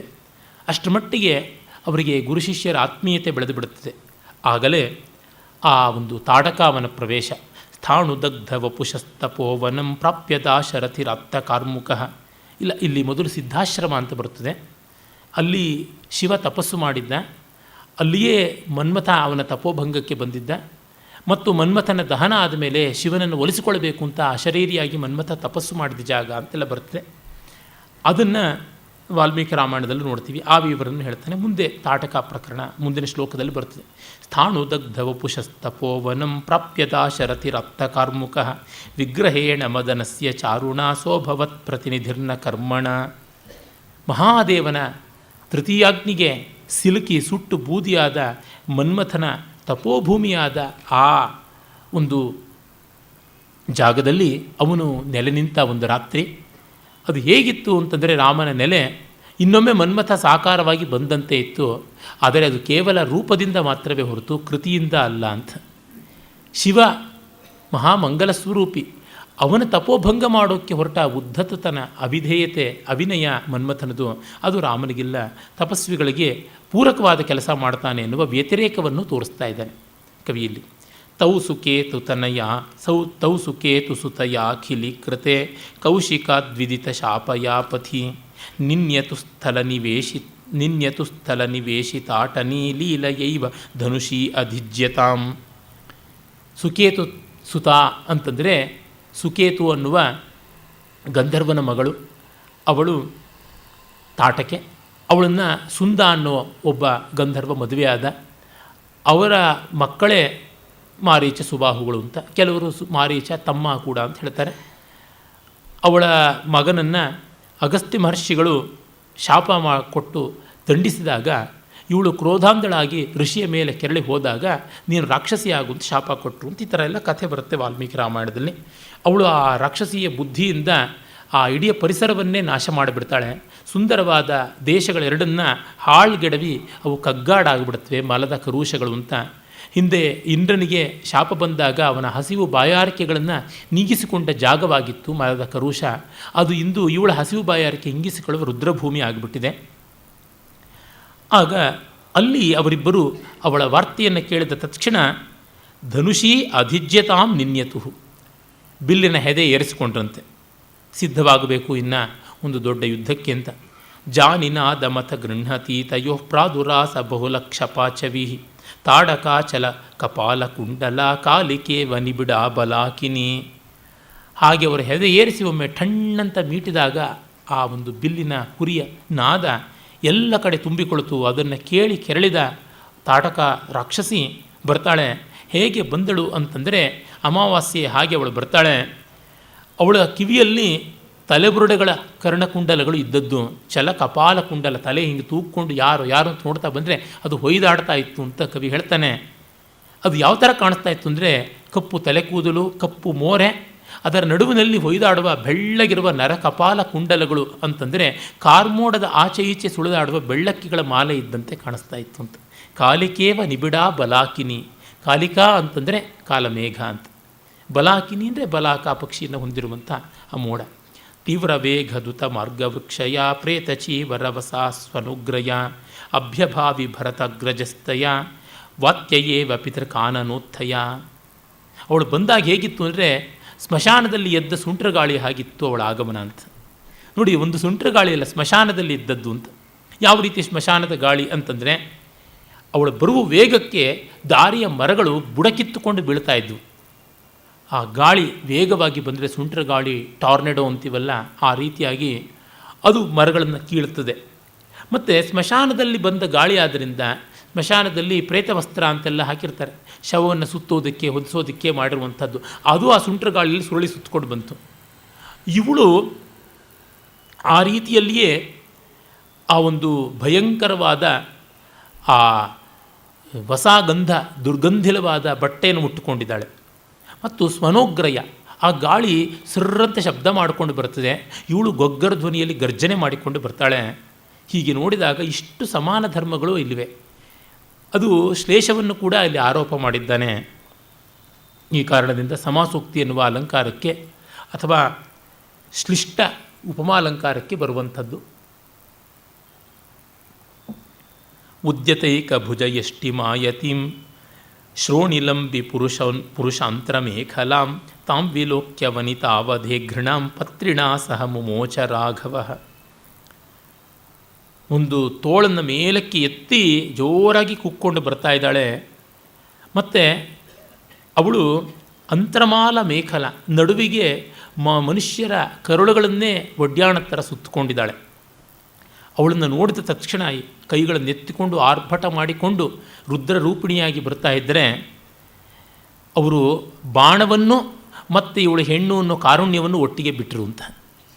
ಪತ್ರಿಣಾ ಸಹ ಮುಮೋಚ ರಾಘವ ವನಿತಾವಧೆ ಘೃಣಾಂ, ಸ್ತ್ರೀವಧೆಯ ಶಂಕೆಯನ್ನು ಬಾಣವನ್ನು ಒಟ್ಟಿಗೆ ಬಿಟ್ಟ ಅಂತ. ಇದು ಸಹೋಕ್ತಿ ಎನ್ನುವಂಥ ಒಂದು ಅಲಂಕಾರ. ಏಕಕ್ರಿಯಾಪದದಿಂದ ಎರಡು ಕ್ರಿಯೆಗಳನ್ನು ಸಾಧಿಸುವಂಥದ್ದು. ಯಚ್ಚಕಾರ ವಿವರಂ ಶಿಲಾಘನೆ ತಾಡಕೋ ರಸಿಸ ರಾಮಸಾಯಕ ಅಪ್ರವಿಷ್ಟ ವಿಷಯಸ್ಯ ರಕ್ಷಸಾಂ ದ್ವಾರತಾ ಮಗಮದಂತಕಸ್ಯ ತತ್. ಅವಳ ಎದೆಗೊಂದು ಬಾಣ ಬಿಟ್ಟನಂತೆ. ಅಲ್ಲಿವರೆಗೂ ಯಮಲೋಕದಲ್ಲಿ ರಾಕ್ಷಸರಿಗೆ ಪ್ರವೇಶವೇ ಇರಲಿಲ್ಲ, ಯಾರೂ ಸಾಯ್ತಲೇ ಇರಲಿಲ್ಲ, ಇವರು ಸಾಯಿಸುವವರೇ ಯಾರೂ ಇರಲಿಲ್ಲ. ಹಾಗಾಗಿ ಯಮಲೋಕ ದ್ವಾರ ಮುಚ್ಚಲ್ಪಟ್ಟಂತೆ ಇದ್ದದ್ದು ಈ ರಾಮ ಬಾಣದಿಂದ ಅದು ಒಂದು ಬೀಗದ ಕೈ ಹಾಕಿ ತೆಗೆದಂತೆ ಆಗಿಬಿಟ್ಟು ಯಮಲೋಕಕ್ಕೆ ರಾಕ್ಷಸರಿಗೆ ಇನ್ನು ಫ್ರೀ ಎಂಟ್ರಿ ಅಂತ ಆಗಿಬಿಡ್ತು, ನೋ ಎಂಟ್ರಿಯಿಂದ ಅಂತ ಕವಿ ಹೇಳ್ತಾ ಇದ್ದಾರೆ. ಈ ಮಾತನ್ನೇ ಇಟ್ಟುಕೊಂಡು ಭೋಜರಾಜ ತನ್ನ ಚಂಪೂ ರಾಮಾಯಣದಲ್ಲಿ ಒಂದು ಕಡೆ ಬರೀತಾನೆ, ಆ ಯಮಲೋಕದ ಹೈವೇನ ನಿರ್ಮಾಣ ಮಾಡಿದ್ದಲ್ಲದೆ ಅಲ್ಲೊಂದು ಸರ್ಕಲ್ನು ಸ್ಥಾಪನೆ ಮಾಡಿಬಿಟ್ಲಂತೆ. ಶೃಂಗಾಟಕಾಂ ತಾಟಕ ಅಂತ. ಒಂದು ಶೃಂಗಾಟಕ ಅಂದರೆ ಚೌಕ, ಸರ್ಕಲ್, 4 ಕೂಡು ರಸ್ತೆಗಳ ಜಾಗ. ಆ ಒಂದು ಜಾಗವನ್ನು ಇವಳು ಇನಾಗ್ರೇಟ್ ಮಾಡಿಬಿಟ್ಲಂತೆ. ಹೋಗಿ ಯಮಲೋಕದಲ್ಲಿ ಇನ್ನು ಮೇಲೆ ತುಂಬ ನಾವು ಬರ್ತೀವಿ, ನಮಗೆ ಸಾಕಷ್ಟು ಜಾಗ ಇಡಿ ಅಂತ ಹೇಳ್ಬಿಟ್ಟು ಅನೌನ್ಸ್ಮೆಂಟನ್ನು ಅವಳು ಮಾಡಿದಳು ಅಂತ ಮುಂದಿನ ಕವಿಗಳು ವರ್ಣಿಸ್ತಾರೆ.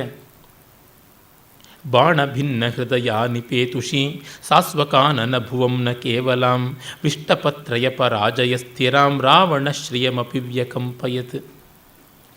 ಎಷ್ಟು ಚೆನ್ನಾಗಿ ಇಲ್ಲಿ ಸಹೋಕ್ತಿ ಅಲಂಕಾರವನ್ನು ಒಂದರ್ಥದಲ್ಲಿ ನೋಡಿದರೆ ದೀಪಕಾಲಂಕಾರವೂ ಅಲ್ಲಿದೆ. ಕ್ರಿಯೈಕ್ಯ ಧರ್ಮೈಕ್ಯ ಎರಡೂ ಬರ್ತಾ ಇದೆ. ಆ ರಾಮನ ಬಾಣದಿಂದ ಇವಳು ತತ್ತರಿಸಿ ಬಿದ್ದರೆ ಬರಿಯ ಕಾನನ ಭೂಮಿ ಮಾತ್ರ ಅಲ್ಲಾಡಲಿಲ್ಲ.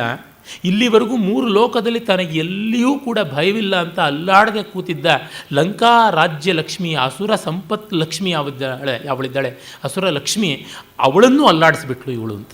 ಇವಳು ಬಿದ್ದದ್ದಕ್ಕೆ ಈ ನೆಲ ಮಾತ್ರವಲ್ಲ, ಆ ಲಕ್ಷ್ಮಿ ಕೂಡ ಅಲ್ಲಾಡಿ ಹೋಗಿಬಿಟ್ಲು ಅಂತ. ಇದು ಕಾವ್ಯ ಅಂತಂದರೆ ಹೀಗೆ ಹೇಳಬೇಕು. ಹೇಳಿದ್ರೆ ಒಂದು ಇನ್ಯಾವ್ಯಾವ ರೀತಿಯಲ್ಲೆಲ್ಲ ಧ್ವನಿ ಮಾಡಬಹುದು ಅಂತ. ಭೋಜರಾಜ ತನ್ನ ಚಂಪೂರಾಮಾಯಣದ ಅಯೋಧ್ಯಕಾಂಡದಲ್ಲಿ ಒಂದು ಕಡೆ ಹೇಗೆ ರಾಮ ಅಯೋಧ್ಯೆಯಿಂದ ದೂರ ದೂರ ಆಗ್ತಾ ಬಂದನೋ ಹಾಗೆ ಮೃತ್ಯುದೇವತೆ ಲಂಕಾನಗರಕ್ಕೆ ಹತ್ತಿರ ಆಗ್ತಾ ಬಂದಳು ಅಂತ ಹೇಳ್ಬಿಟ್ಟು ಒಂದು ಕಡೆ ವರ್ಣಿಸ್ತಾನೆ. ಇವೆಲ್ಲ ನೋಡಿ ಪ್ರಾಚೀನ ಕಾವ್ಯಗಳನ್ನು ಓದಿದ್ರೆ ಬರುವಂಥದ್ದು. ಅಹಂ ಬ್ರಹ್ಮಾಸ್ಮಿ ಅಂತ ಅಂದುಕೊಂಡು ನಂದೇ ಕಾವ್ಯ ನಾನು ಓದ್ಕೊಂಡಿರ್ತೀನಿ ಅಂದರೆ ಏನು? ಹಬ್ಬಬ್ಬ ನಾವು ನಮ್ಮ ಕೃತಿಗಳನ್ನು ಅದಕ್ಕೆ ಮತ್ತೊಂದು ಮುದ್ರಣದ ಯೋಗ ಬಂದರೆ ಪ್ರೂಫ್ ರೀಡಿಂಗ್ ಸಮಯದಲ್ಲಿ ಓದಬೇಕಷ್ಟೇ ಹೊರತು ಮತ್ತಿನ್ಯಾವಾಗಲೂ ನಮ್ಮ ಕೃತಿಗಳನ್ನು ನಾವು ಓದೋದಲ್ಲ. ನಮ್ಮ ಕೃತಿಗಳನ್ನು ನಾವು ಓದಿದ್ರೆ ನಮಗೇನು ವಿದ್ಯೆ ಬರುತ್ತೆ? ಏನು ವಿದ್ಯೆ ಬರೋದಿಲ್ಲ. ನ ಸುಖಂ ನಚ ಸೌಲಭ್ಯಂ ಅಷ್ಟೇ. ರಾಮಮನ್ಮಥಶರೇಣ ತಾಡಿತ ದುಸ್ಸಹೇನ ಹೃದಯೇ ನಿಶಾಚರಿ ಗಂಧವದ್ರುಧಿರ ಚಂದನುಕ್ಷಿತ ಜೀವಿತೇಶ ವಸತಿಂ ಜಗಾಮಸ. ಇಲ್ಲಂತೂ ತುಂಬ ಸೊಗಸಾಗಿ ರೂಪಕಾಲಂಕಾರವನ್ನು ಮಾಡಿದ್ದಾನೆ. ಸಾವಯವ ರೂಪಕಾಲಂಕಾರ. ಒಂದು ಕಡೆ ಶ್ಲೇಷಾಲಂಕಾರವನ್ನು ಮಾಡಿದ್ದಾನೆ. ಒಂದೆರಡು ಕಡೆ ರಾಮ ತಾಟಕೆಯನ್ನು ಕೊಂದಾಗ ಅವಳು ಯಾವ ರೀತಿ ನರಕ ಸೇರಿದಳು ಅನ್ನುವ ಬಗೆ ಪದ್ಯದಲ್ಲಿದೆ. ಕಾಳಿದಾಸ ಸಹಜ ಸುಕುಮಾರ ಸ್ವಭಾವದವನು. ಅವನು ಉಗ್ರವಾದ, ಬೀಭತ್ಸವಾದ, ರೌದ್ರವಾದ ಸಂದರ್ಭಗಳಿಗೆ ಅಷ್ಟಾಗಿ ಸೊಪ್ಪು ಹಾಕೋಲ್ಲ. ಅವನ ಮಿತಿ ಅಂತ ಬೇಕಾದರೂ ಹೇಳಿ, ಅವನ ರುಚಿ ವೈಚಿತ್ರ್ಯ ಅಂತ ಬೇಕಾದರೂ ಹೇಳಿ, ಅದನ್ನೆಲ್ಲ ಭವಭೂತಿ ಮಾಡ್ತಾನೆ. ಮತ್ತು ಕೆಲ ಮಟ್ಟಿಗೆ ಭಟ್ಟನಾರಾಯಣನು ಚೆನ್ನಾಗಿ ಮಾಡ್ತಾನೆ. ಅಲ್ಲಿ ಇಲ್ಲಿ ಬಾಣಭಟ್ಟ ಕೂಡ ಮಾಡಬಲ್ಲ. ಆದರೆ ಕಾಳಿದಾಸ ಸಾಮಾನ್ಯ ಮಾಡೋಲ್ಲ. ಇಲ್ಲಿವರೆಗೂ ಸ್ವಲ್ಪ ಬೀಭತ್ಸವನ್ನು ತೋರಿಸಿದ್ದಾಳೆ. ಆದರೆ ಇಲ್ಲಿ ಶೃಂಗಾರವನ್ನು ತಂದು ಬೀಭತ್ಸ ರೌದ್ರಗಳ ಜಾಗದಲ್ಲಿ ಪ್ರತಿಷ್ಠೆ ಮಾಡ್ತಾನೆ. ಅದು ತುಂಬ ಔಚಿತ್ಯಪೂರ್ಣವೂ ಆಗಿದೆ. ಆ ಚಮತ್ಕಾರ ಬಹಳ ಸೊಗಸಾಗಿದೆ. ರಾಮ ಅನ್ನುವ ಮನ್ಮಥನ ಬಾಣಕ್ಕೆ ತುತ್ತಾದ ತಾಟಕ ಅಂತಕ್ಕಂಥ ಒಬ್ಬ ವಿರಹಿಣಿ ಸ್ತ್ರೀ ಹೃದಯೇ ತಾಡಿತ. ಅವಳ ಹೃದಯಕ್ಕೆ ಮನ್ಮಥನಂತಿರುವ ರಾಮನ ಬಾಣ ಬಿದ್ದಾಗ ರಕ್ತವನ್ನೇ ಚಂದನವಾಗಿ ಹಚ್ಚಿಕೊಂಡು ದುಸ್ಸಹವಾದ ಹೃದಯ ಭಾರದಿಂದ ಅವಳು ಜೀವಿತೇಶನ ವಸತಿಯನ್ನು ಸೇರಿದಳು ಅಂತ. ಜೀವಿತೇಶ ಅಂದರೆ ಪ್ರಾಣೇಶ್ವರ ಅಂತ, ಇನ್ನೊಂದು ಎಲ್ಲರ ಜೀವಿತೇಶ್ವರ ಯಮಲೋಕವನ್ನು ಸೇರಿದಳು ಅಂತ ಕವಿ ಚಮತ್ಕಾರ ಮಾಡ್ತಾನೆ. ಅದಾದ ಮೇಲೆ ವಿಶ್ವಾಮಿತ್ರನ ಆಶ್ರಮ, ಸಿದ್ಧಾಶ್ರಮ ಅಂತ ಕರೀತಾರೆ. ಅದು ವಾಮನ ತಪಸ್ಸು ಮಾಡಿದ ಆಶ್ರಮ. ವಾಮನಾಶ್ರಮ ಪದಂ ತತಃ ಪರಂ ಪಾವನಂ ಶ್ರುತಂ ಋಷೇರೂಪೇ ಇವಾನ್. ಅಲ್ಲಿ ವಾಮನನ ಸಿದ್ಧಾಶ್ರಮಕ್ಕೆ, ಪಾವನಾಶ್ರಮಕ್ಕೆ ಹೋಗಿ ಸೇರ್ತಾರೆ. ಉನ್ಮನಃ ಪ್ರಥಮ ಜನ್ಮ ಚಿಷ್ಟಿತಾನ್ಯಸ್ಮರನ್ನಪಿ ಬಭೂವ ರಾಘವ. ಅವನಿಗೆ ಅದು ತನ್ನ ಹಳೆಯ ಅವತಾರದ ನೆಲೆ ಎನ್ನುವುದು ಗೊತ್ತಾಗದೇ ಇದ್ದರೂ ಅವನ ಅಂತರಂಗದಲ್ಲಿ ಯಾವುದೋ ಒಂದು ಪ್ರಭಾವ ಬಂದು ಉತ್ಕಂಠೆ ಉಂಟಾಯಿತು ಅಂತ. ಕಾಳಿದಾಸನಿಗಿದು ಬಹಳ ಆತ್ಮೀಯವಾದಂಥ ವಿವರ. ಭವಸ್ಥಿರಾಣಿ ಜನನಂತರ ಸೌಹೃದಾನಿ ಅಂತ ಹೇಳ್ತಾನಲ್ಲ, ಅಲ್ಲಿ ಶಾಕುಂತಲದ 5ನೇ ಅಂಕದಲ್ಲಿ ಬರುವ 2ನೇ ಶ್ಲೋಕ,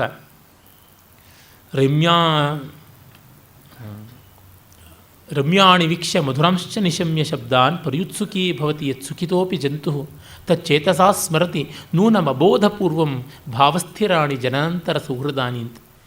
ನಮಗೆ ಮಧುರವಾದ ಹಾಡನ್ನು ಕೇಳಿದಾಗ, ಇಂಪಾದ ಆ ಗೀತಶ್ರವಣದ ಜೊತೆಗೆ ತುಂಬ ಸೊಗಸಾದ ಚಿತ್ರಗಳನ್ನು ನೋಡಿದಾಗ, ನೃತ್ಯವನ್ನು ಕಂಡಾಗ, ಸಾಹಿತ್ಯವನ್ನು ಓದಿದಾಗ ಮನಸ್ಸಿಗೆ ಸಂತೋಷವಾದರೂ ಯಾವುದೋ ಒಂದು ವ್ಯಾಕುಲತೆ ಬರುತ್ತೆ.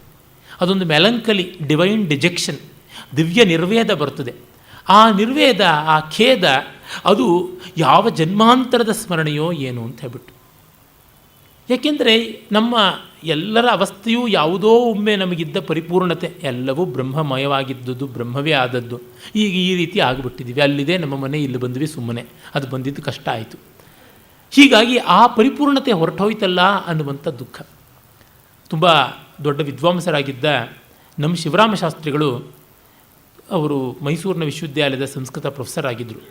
ತೀರ್ಮ ಶ್ರೀಕಂಠಯ್ಯನವರು, ಮೂರ್ತಿರಾಯರು, ಪೂತಿ ನರಸಿಂಹಾಚಾರ್ಯರು ಇವರಿಗೆಲ್ಲರಿಗೂ ಆತ್ಮೀಯರಾದ ಸ್ನೇಹಿತರು, ದೊಡ್ಡ ಮಹನೀಯರಾದ ಹಿರಿಯಣ್ಣನವರ ಶಿಷ್ಯರೂ ಆಗಿದ್ದಂಥವರು. ನಮ್ಮ ಶಿವರಾಮ ಶಾಸ್ತ್ರಿಗಳು ಒಮ್ಮೆ ರವೀಂದ್ರನಾಥ್ ಟ್ಯಾಗೋರ್ ಇದೇ ಬೆಂಗಳೂರಿಗೆ ಬಂದಿದ್ದಾಗ ಸೆಂಟ್ರಲ್ ಕಾಲೇಜಿನಲ್ಲಿ ಭಾಷಣ ಮಾಡಿದ್ರು. ಅದು 1908-7 ಆಸುಪಾಸಿನಲ್ಲಿ. ಆಗ ಕಾಳಿದಾಸನ ಶಾಕುಂತಲವನ್ನು ಕುರಿತು ಅವರು ಮಾತಾಡಿದ್ರಂತೆ.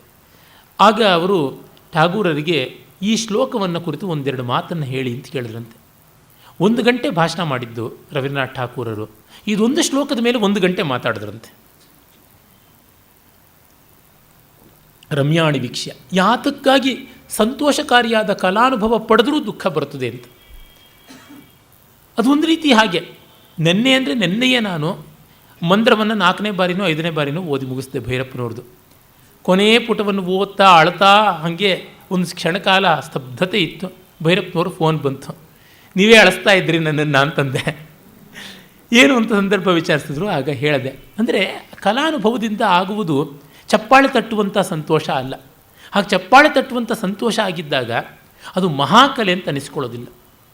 ಈಗ ಉದಾಹರಣೆಗೆ ಹಾಸ್ಯ ನೋಡಿ, ರಸಗಳಲ್ಲಿ ಒಂದು ನಿಜ, ಆದರೆ ಅದು ಎಷ್ಟೆಷ್ಟು ಎದ್ದು ಬಿದ್ದು ತಲೆ ಕೆಳಗೆ ತಿಪ್ಪರ್ಲಾಗ ಹೊಡೆದರೂ ಮಹಾರಸ ಆಗೋದಿಲ್ಲ. ಒಂದು ಮಹಾಕಾವ್ಯ ಹಾಸ್ಯವನ್ನು, ಸ್ಥಾಯಿಭಾವದ ಹಾಸ್ಯವನ್ನು ಅಂಗಿರಸವಾಗಿ ಇಟ್ಕೊಂಡು ಬರೆಯೋಕ್ಕಾಗೋಲ್ಲ. ಬೀಭತ್ಸವೋ ಭಯಾನಕವೋ ರೌದ್ರವೋ ಇಟ್ಕೊಂಡು ಬರೆಯೋಕ್ಕಾಗೋಲ್ಲ.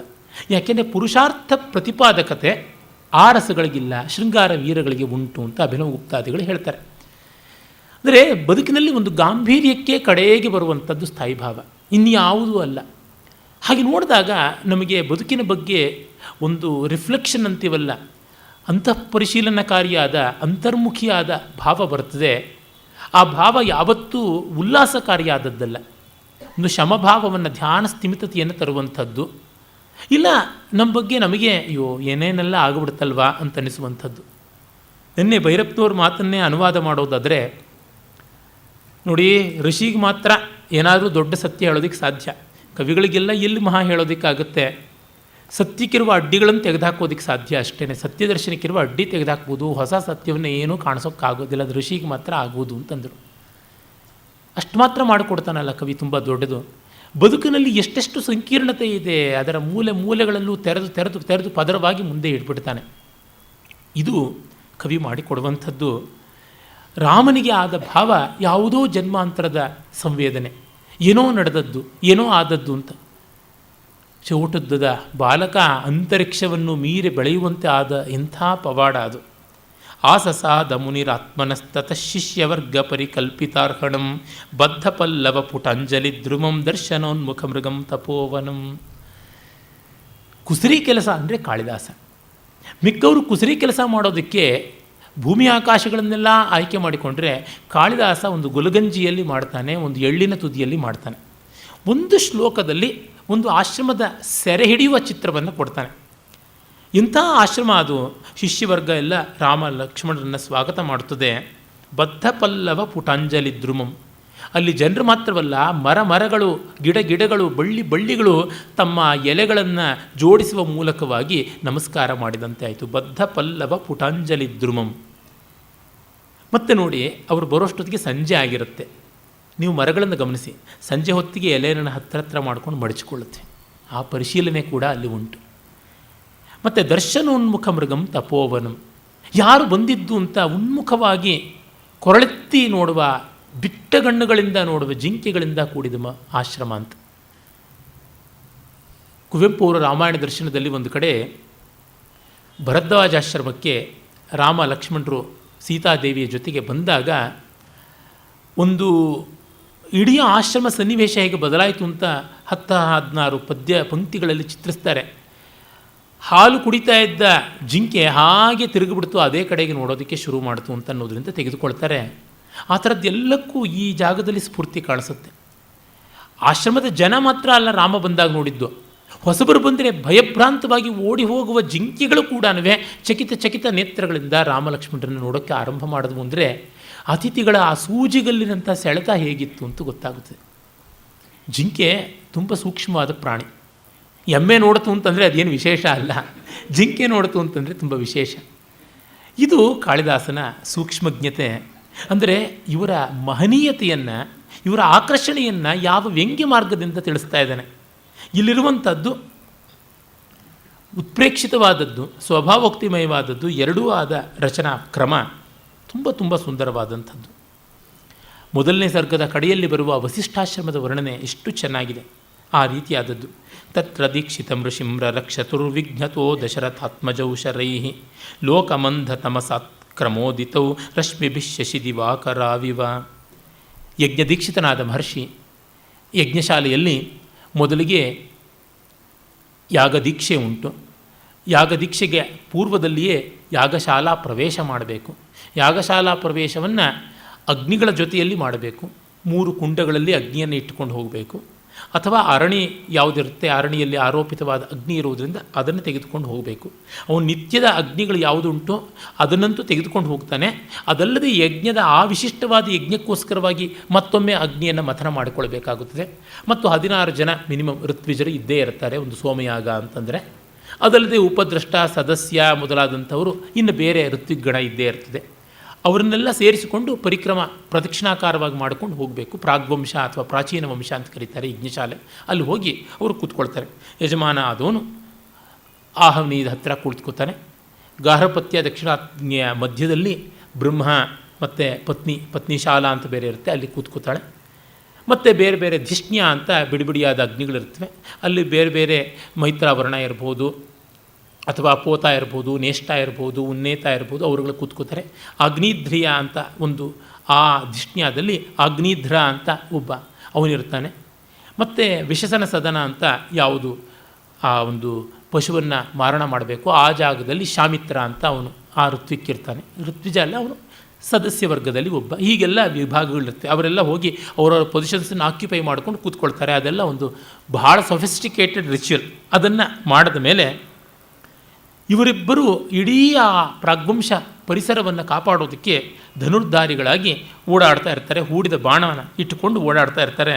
ಹೇಗಿತ್ತು ಅಂದರೆ, ಲೋಕವನ್ನು ಕಾಪಾಡೋದಕ್ಕೆ ಸೂರ್ಯ ಚಂದ್ರರು ತಮ್ಮ ಕಿರಣಗಳನ್ನು ಹೊತ್ತು ಓಡಾಡುವಂತೆ ಅಂತ.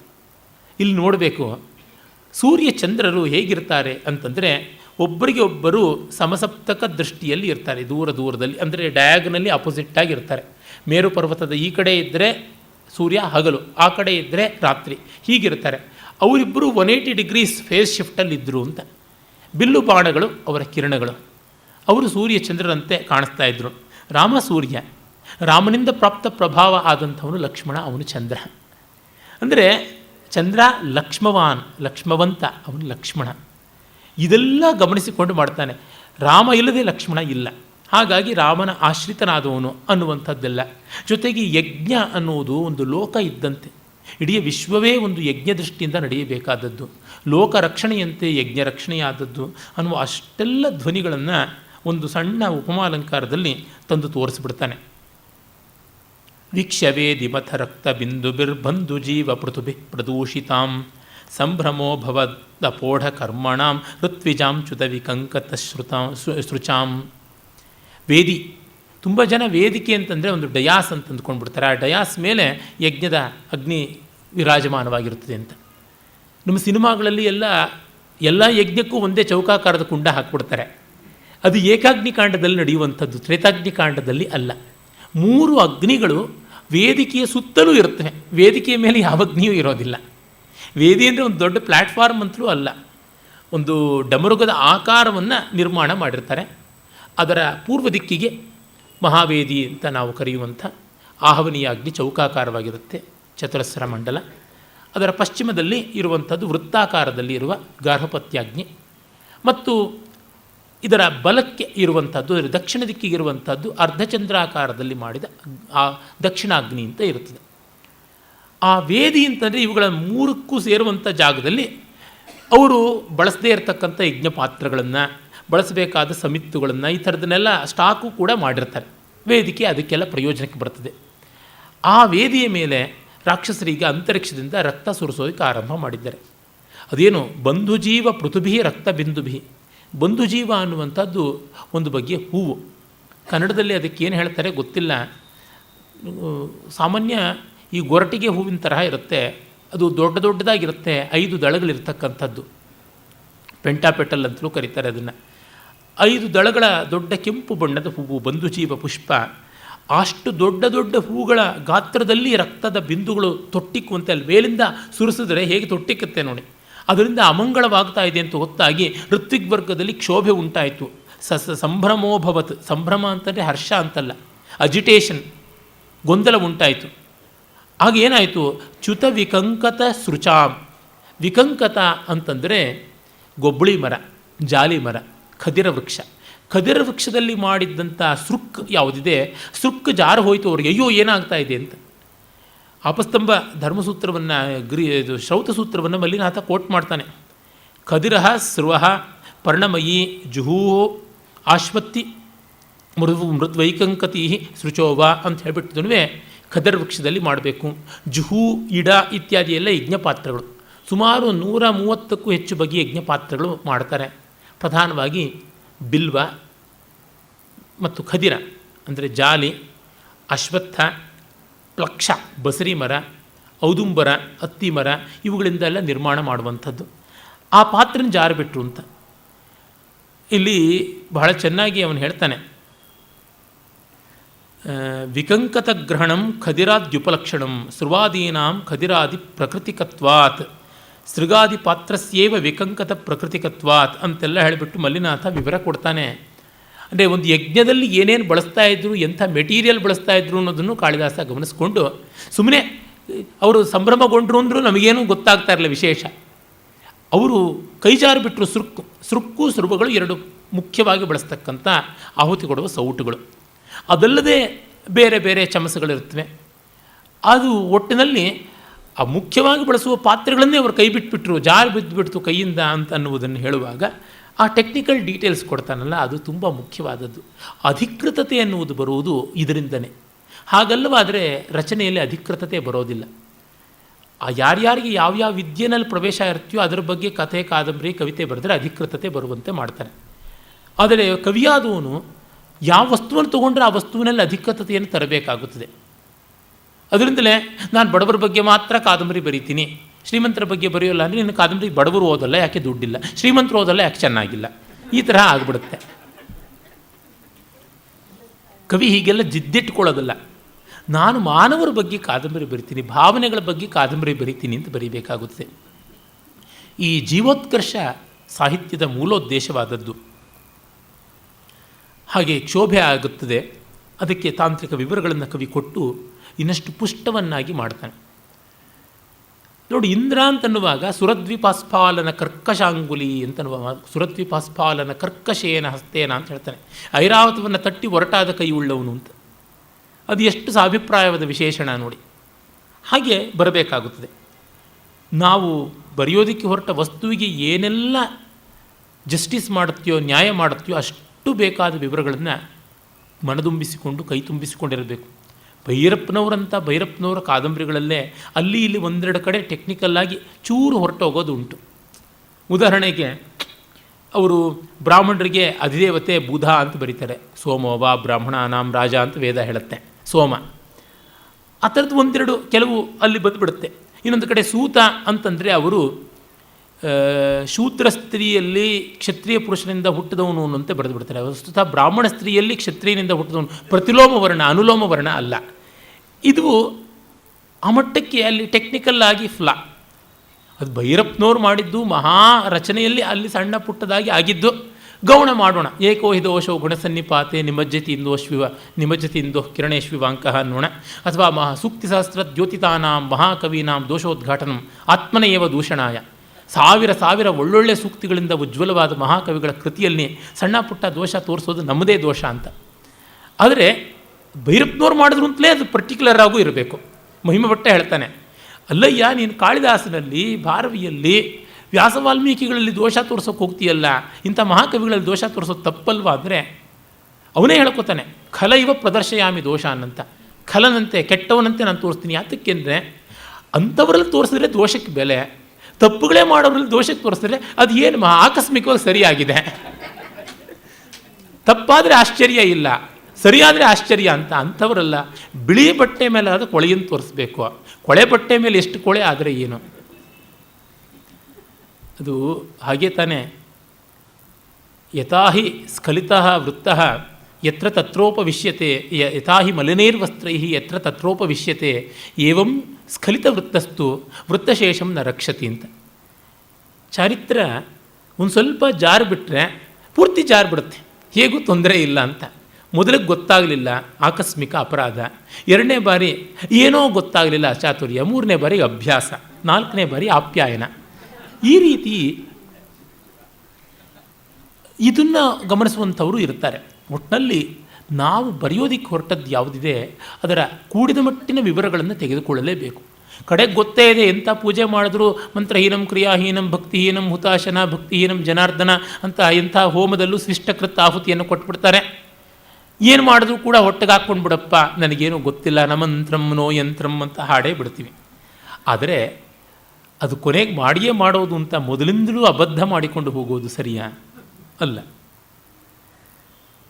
ಉನ್ಮುಖ ಸಪದಿ ಲಕ್ಷ್ಮಣಾಗ್ರಜೋ ಬಾಣಮಶ್ರಯ ಮುಖತ್ ಸಮುದ್ಧರನ್ ರಕ್ಷಸಾಂ ಬಲಮಪಶ್ಯದಂಬರೇ ಗೃಧ್ರ ಪಕ್ಷ ಪವನೇರಿತ ಧ್ವಜಂ. ಈಗ ನೋಡಿ ಶಕುನಶಾಸ್ತ್ರದ ತಿಳುವಳಿಕೆ ಕಾಳಿದಾಸನಿಗೆ ಹೇಗಿತ್ತು ಅಂತ. ರಾಮ ಒಮ್ಮೆ ತಲೆ ಎತ್ತಿ ನೋಡ್ತಾನೆ, ಬಾಣವನ್ನು ಒರೆಯಿಂದ ತೆಗೆದು ಬಿಲ್ಲಿಗೆ ಹೂಡಿದ್ದಾನೆ. ರಕ್ಷಸಾಂ ಬಲಂ ಅಪಶ್ಯತ, ರಾಕ್ಷಸ ಸೇನೆಯನ್ನು ನೋಡ್ತಾನೆ. ಜೊತೆಗೆ ಅವರು ಅಂತರಿಕ್ಷದಲ್ಲಿ ಹಾರಾಡುವ ರಥದಲ್ಲಿ ಬಂದಿದ್ದಾರೆ. ಅಲ್ಲಿ ಪಟಪಟಾಯಮಾನವಾದ ಬಾವುಟದ ಹತ್ತಿರವೇ ಹದ್ದು ಹಾರಾಡ್ತಾ ಇದೆ. ಅದು ಅಪಶಕುನ ಅವರಿಗೆ ಅಂತ. ತದುಕ್ತಂ ಶಕುನಾರ್ಣವೇ ಆಸನ್ನ ಮೃತ್ಯೋರ್ ನಿಕಟೆ ಚರಂತಿ ಗೃಧ್ರಾದಯ ಮೂರ್ಧ್ನಿ ಗೃಹೋರ್ಧ್ವಭಾಗೇ ಚ ಅಂತ. ಮಲ್ಲಿನಾಥನ ಪಾಂಡಿತ್ಯ ಎಂಥದ್ದು! ಕಾಳಿದಾಸ ಕೆಮ್ಮಿದ್ದಕ್ಕೆ ಸೀನಿದ್ದಕ್ಕೆ ಎಲ್ಲ ಶಾಸ್ತ್ರಧಾರವನ್ನು ತಂದು ತೋರಿಸ್ತಾನೆ. ಅವನಿಲ್ಲದೇ ಇದ್ದರೆ ನಮಗೆ ಮಹಾಕಾವ್ಯಗಳೆಲ್ಲ ಅರ್ಥವೇ ಆಗ್ತಾ ಇರಲಿಲ್ಲ ಅಂತ ಅನಿಸುತ್ತದೆ. ಮಹಾನುಭಾವ ಅವನು ತಾನು ಕಾವ್ಯಗಳನ್ನೇ ಬರೆಯೋದಕ್ಕೆ ಮೀಸಲಾಗಿಟ್ಕೊಂಡು ಬಿಟ್ಟಿದ್ದರೆ ನಮಗೆ ಈ ಕಾವ್ಯಗಳೆಲ್ಲ ಶಾಶ್ವತವಾಗಿ ಅಜ್ಞಾತವೇ ಆಗಿಬಿಡ್ತಾ ಇದ್ವು ಅನಿಸುತ್ತೆ. ಅದರಿಂದ ಕೆಲವೊಮ್ಮೆ ದೊಡ್ಡವರು ಯಾವುದೋ ಒಂದಕ್ಕೆ ತೆತ್ತುಕೊಂಡು ತಮ್ಮ ವಿಶಿಷ್ಟ ಪ್ರತಿಭೆಯನ್ನು ಅಲ್ಲಿ ತೋರ್ಪಡಿಸಿದ್ರೆ ಅವರ ಆಸೆ ಇನ್ನೇನೋ ಇದ್ದಿರಬಹುದು, ಆದರೆ ನಮಗಂತೂ ನಮ್ಮ ಆಸೆ ನೆರವೇರುತ್ತದೆ. ಇಲ್ಲಿ ಶಕುನಾರ್ಣವ ಅಂತ ಒಂದು ಗ್ರಂಥ, ಈಗೆಲ್ಲಿಯೂ ಅದು ಸಿಗುವಂಥದ್ದಲ್ಲ. ಆಸನ್ನ ಮೃತ್ಯು, ಸಾವಿಗೆ ಸಮೀಪ ಇದ್ದವರ ತಲೆ ಹತ್ತಿರ, ಮನೆಯಲ್ಲಿ, ರಥದ ತುದಿಯಲ್ಲಿ ಎಲ್ಲ ಹದ್ದು ಪಾರಿವಾಳ ಇತ್ಯಾದಿಗಳು ಓಡಾಡುತ್ತವೆ. ರಥದಲ್ಲಿ ಪಾರಿವಾಳ ಗೂಡು ಮಾಡಿಕೊಂಡಿರುತ್ತೆ, ಹೀಗೆಲ್ಲ ಬರುತ್ತದೆ ಶಕುನಶಾಸ್ತ್ರದಲ್ಲಿ. ಅದನ್ನು ಕವಿ ತೋರಿಸ್ತಾ ಇದ್ದಾನೆ. ತತ್ರ ಯಾವಧಿಪತಿ ಮಖದ್ವಿಷಾಂ ತೌ ಶರವ್ಯ ಮಕರೋತ್ಸನೇತರಾನ್ ಕಿಂ ಮಹೋರಗ ವಿಸರ್ಪಿ ವಿಕ್ರಮೋ ರಾಜಿಲೇಶು ಗರುಡ ಪ್ರವರ್ತತೆ. ಪದಸಂಪದ ಮಹಾಕವಿಗೆ ಬೇಕಾದದ್ದು. ಅಲ್ಲಿ ನೋಡಿ, ಮಖ, ಶರವ್ಯ, ರಾಜಿಲ ಈ ಥರದ ಶಬ್ದಗಳನ್ನು ಬಳಸ್ತಾನೆ. ಯಜ್ಞ ಅನ್ನೋದಕ್ಕಿರುವ ಒಂದು ಪರ್ಯಾಯ ಶಬ್ದ ಮಖ. ಆಮೇಲೆ ಮಖ ಮಾಡಿದವನು ಮಖಿ. ತುಂಬ ಜನ ನಮ್ಮ ಸಂಗೀತಗಾರರಂತೂ ವೆಂಕಟಮುಖಿ ಅಂತಾರೆ. ಅದು ವೆಂಕಟಮಖಿ. ಯಜ್ಞ ಮಾಡಿದವನು ವೆಂಕಟಮಖಿ, ವೆಂಕಟ ದೀಕ್ಷಿತ, ವೆಂಕಟ ಯಾಜಿ ಅನ್ನುವಂಥ ರೀತಿದು. ಹಾಗೆ ಶರವ್ಯ ಅಂತಂದರೆ ಲಕ್ಷ್ಯ, ಅಂದರೆ ಬಾಣದ ಗುರಿ ಅಂತ ಅರ್ಥ. ರಾಜಿಲ ಅಂತಂದರೆ ನೀರು ಹಾವು, ಒಳ್ಳೆ ಅಂತ ಕರಿತೀವಲ್ಲ, ಕೆರೆ ಹಾವು ಅಂತಂತೀವಲ್ಲ, ರಾಜಿಲ, ಡುಂಡುಭ, ಜಲವ್ಯಾಲ ಮತ್ತು ಅಲಗರ್ಧ ಅಂತೆಲ್ಲ ಕರೀತಾರೆ. ಅಲಗರ್ಧೋ ಜಲವ್ಯಾಲ ರಾಜರಶ್ಚೈವ ಡುಂಡುಭ ಅಂತೆಲ್ಲ ಕೋಶಾದಿಗಳಲ್ಲಿ ಬರುವಂಥದ್ದು. ಆ ರಾಮನ ಬಾಣ ಅವರ ಅಗ್ರಗಣ್ಯ ಯಾವನಿದ್ದಾನೆ ಅವನ ಕಡೆಗೆ ತಿರುಗಿತು, ಮಿಕ್ಕವ್ರ ಕಡೆಗಲ್ಲ. ಮುಂದೆ ಇದ್ದಂಥವನು ಮಾರೀಚ. ಯಾವತ್ತೂ ಗರುಡ ದೊಡ್ಡ ಕೃಷ್ಣ ಸರ್ಪದ ಮೇಲೆ ತನ್ನ ಪರಾಕ್ರಮ ತೋರಿಸುತ್ತೆ ಹೊರತುನುವೆ ಮಹೋರಗ ವಿಸರ್ಪಿ ವಿಕ್ರಮ, ದೊಡ್ಡ ಸರ್ಪದಲ್ಲಿ ಘಟಸರ್ಪದ ಕಡೆ ಅದು ಗಮನ ಹರಿಸುತ್ತೆ ಹೊರತುನುವೆ ನೀರು ಹಾವು ಕೆರೆ ಹಾವುಗಳ ಮೇಲೆ ಅಲ್ಲ ಅಂತ ನಾವು ಮಾತು. ಹಾಗೆ ದೊಡ್ಡವರು ದೊಡ್ಡ ಗುರಿನೇ ಇಟ್ಕೊಳ್ಬೇಕು, ಅಲ್ಪ ಸ್ವಲ್ಪದ ಮೇಲೆಲ್ಲ ಮಾಡುವಂಥದ್ದಲ್ಲ. ಹೇಳ್ತಾರಲ್ಲ, ಮಾಡೋದಿದ್ರೆ ದೊಡ್ಡದಾಗೇ ಮಾಡಿಬಿಡಿ, ಸ್ಕ್ಯಾಮು. ನೊಣ ತಿಂದು ಜಾತಿ ಕೆಡಬಾರ್ದು, ದನ ತಿಂದೇ ಜಾತಿ ಕೆಡಬೇಕು ಅಂತ. ಸೋಸ್ತ್ರಮಗ್ರಜ ಮಮಸ್ತ್ರ ಕೋವಿದ ಸಂದಧೆ ಧನುಷಿ ವಾಯುದೈವತಂ ತೇನ ಶೈಲ ಗುರುಮಪ್ಯಪಾತ ಯತ್ ಪಾಂಡುಪತ್ರಮಿವ ತಾಡಕಾಸುತಂ. ಆಮೇಲೆ ರಾಮ ತಾನು ವಾಯವ್ಯಾಸ್ತ್ರವನ್ನು ಪ್ರಯೋಗ ಮಾಡ್ತಾನೆ. ಇಲ್ಲಿ ಅನೇಕರು ವಾಯುವ್ಯಾಸ್ತ್ರ ಅಂತಂತಾರೆ. ವಾಯುವಿಗೆ ಸಂಬಂಧಪಟ್ಟದ್ದು ವಾಯವ ಅಥವಾ ವಾಯವ್ಯ ಅಂತ ಆಗುತ್ತದೆ. ಆ ವಾಯವ್ಯಾಸ್ತ್ರ ಪ್ರಯೋಗ ಮಾಡಿದಾಗ ಮಾರೀಚ ಸಮುದ್ರದ ಆಚೆಗೆ ಬೀಳ್ತಾನೆ. ಯಾವ ರೀತಿ ಹಣ್ಣೆಲೆಯನ್ನು, ತರಗೆಲೆಯನ್ನು ಪ್ರಚಂಡವಾದ ಗಾಳಿ ಹಾಡಿಸುವ ಹಾಗೆ ಬೆಟ್ಟದಷ್ಟು ಭಾರವಾಗಿರುವ ತಾಡಕೆಯ ಮಗನನ್ನು ಇಲ್ಲಿ ಮಗ ಅಂತಲೇ ತಗೊಂಡಿದ್ದಾನೆ. ರಾಮಾಯಣದಲ್ಲಿ ತಮ್ಮ ಅಂತ ಬರುತ್ತದೆ. ಅವನನ್ನು ಸಮುದ್ರದವರೆಗೆ ಕೊಚ್ಚಿಸಿ ಕಳಿಸಿಬಿಡ್ತಾನೆ. ಆಮೇಲೆ ಸುಬಾಹು, ಯಸ್ಸುಬಾಹುರಿತಿ ರಾಕ್ಷಸೋಪರಸ್ತತ್ರ ವಿಸಸರ್ಪ ಮಾಯಯ ತಂ ಕ್ಷುರ ಪ್ರಶಕಲೀಕೃತಂ ಕೃತಿ ಪತ್ರಿಣಾಂ ವ್ಯಭಜದಾಶ್ರಮಾದ್ಬಹಿ. ಇನ್ನು ಆ ಸುಬಾಹುವನ್ನು ತನ್ನ ಖಡ್ಗದ ಮೊನೆಗಳಂತೆ ಇರುವ ಬಾಣಗಳಿಂದ ಖಂಡವಾಗಿ ತುಂಡು ತುಂಡಾಗಿ ಮಾಡಿ ಆ ತುಂಡುಗಳು ಒಂದು ಆಶ್ರಮದ ಒಳಗೆ ಬಾರದಂತೆ ಆಚೆಗೆ ಹೋಗುವಂತೆ ಮಾಡ್ದ ಅಂತ. ವಸುಧಾ ರಾಮಾಯಣದಲ್ಲಿ ಆಗ್ನೇಯಾಸ್ತ್ರ ಬಿಟ್ಟ ಇವನನ್ನು ಕೊಲ್ಲೋದಿಕ್ಕೆ ಅಂತ ಬರುತ್ತೆ, ಇಲ್ಲ ಅದನ್ನು ಹೇಳಿಲ್ಲ. ಈ ಒಂದು ಪದ್ಯಕ್ಕೆ ಸುಮತಿ ವಿಜಯ ಅಂತ ದಿನಕರ ಅಂತ ಬೇರೆ ಬೇರೆ ವ್ಯಾಖ್ಯಾನಕರ್ತರುಗಳು ಒಂದು ಸ್ವಾರಸ್ಯವನ್ನು ಹೇಳ್ತಾನೆ. ಕೃತಿ ಅಂತನ್ನುವ ಶಬ್ದವನ್ನು ಯಾತಕ್ಕೆ ವಿದ್ವಾಂಸ ಜಾಣ ಅಂತ ಶಬ್ದ ಮಾಡಿರೋದು ಅಂತಂದರೆ, ಕೃತಿ ಇದು ಕುಶಲಹ ಅಂತೆಲ್ಲ ಇದೆಯಲ್ಲ, ಇವನನ್ನು ಕೊಂದೇ ಕೊಲ್ಲಬೇಕು. ಆದರೆ ಕೊಂದ ಮೇಲೆ ಅವನ ಆಶ್ರಮದೊಳಗೆ ಬಿದ್ದರೆ ಯಜ್ಞಕಾಲದಲ್ಲಿ ಬಿದ್ದದ್ರಿಂದ ಮೈಲಿಗೆ ಆಗಿಬಿಡುತ್ತೆ, ಶವ ಬಿದ್ದದ್ರಿಂದ, ಮತ್ತು ಅದಕ್ಕೆ ಪುಣ್ಯಾಹ ವಾಚನಾದಿಗಳನ್ನೆಲ್ಲ ಮಾಡಲೇಬೇಕು. ಈ ಕಾರಣದಿಂದ ಆಶ್ರಮದ ಪರಿಸರದಿಂದ ಆಚೆಗೆ ಬೀಳಿಸಬೇಕು. ಅಲ್ಲಿ ಬಿದ್ದದ್ದು ಮತ್ತೆ ಹಾಗೆ ಹೆಣ ಕೊಳಿಬಾರ್ದು. ಹದ್ದುಗಳಿಗೆ, ನಾಯಿಗಳಿಗೆ, ನರಿಗಳಿಗೆಲ್ಲ ಆಗಬೇಕು. ಅವುಗಳಿಗೆ ಅನುಕೂಲವಾಗಲಿ ಅಂತ ಸಣ್ಣಗೆ ಕೀಮಾ ಸೈಜ್ನಲ್ಲಿ ಕತ್ತರಿಗೆ ಹಾಕಿಬಿಟ್ಟಿದ್ರೆ ಕೊಚ್ಚಿ ಕಳಿಸಿದ್ದಾನೆ. ಇಷ್ಟೆಲ್ಲ ಕಾಡಿನ ಪ್ರಾಣಿ ಪಕ್ಷಿಗಳಿಗೆ ತಿನ್ನೋಕ್ಕೂ ಆಗಬೇಕು, ಆಶ್ರಮಕ್ಕೆ ಮೈಲಿಗೆಯೂ ಆಗಬಾರ್ದು ಅಂತ ಇಷ್ಟು ಜಾಣ್ಮೆಯಿಂದ ದಿವ್ಯಾಸ್ತ್ರ ಪ್ರಯೋಗ ಮಾಡೋದು, ಅದರಿಂದ ಕೃತಿ ಅಂತನ್ನುವಂಥದ್ದು.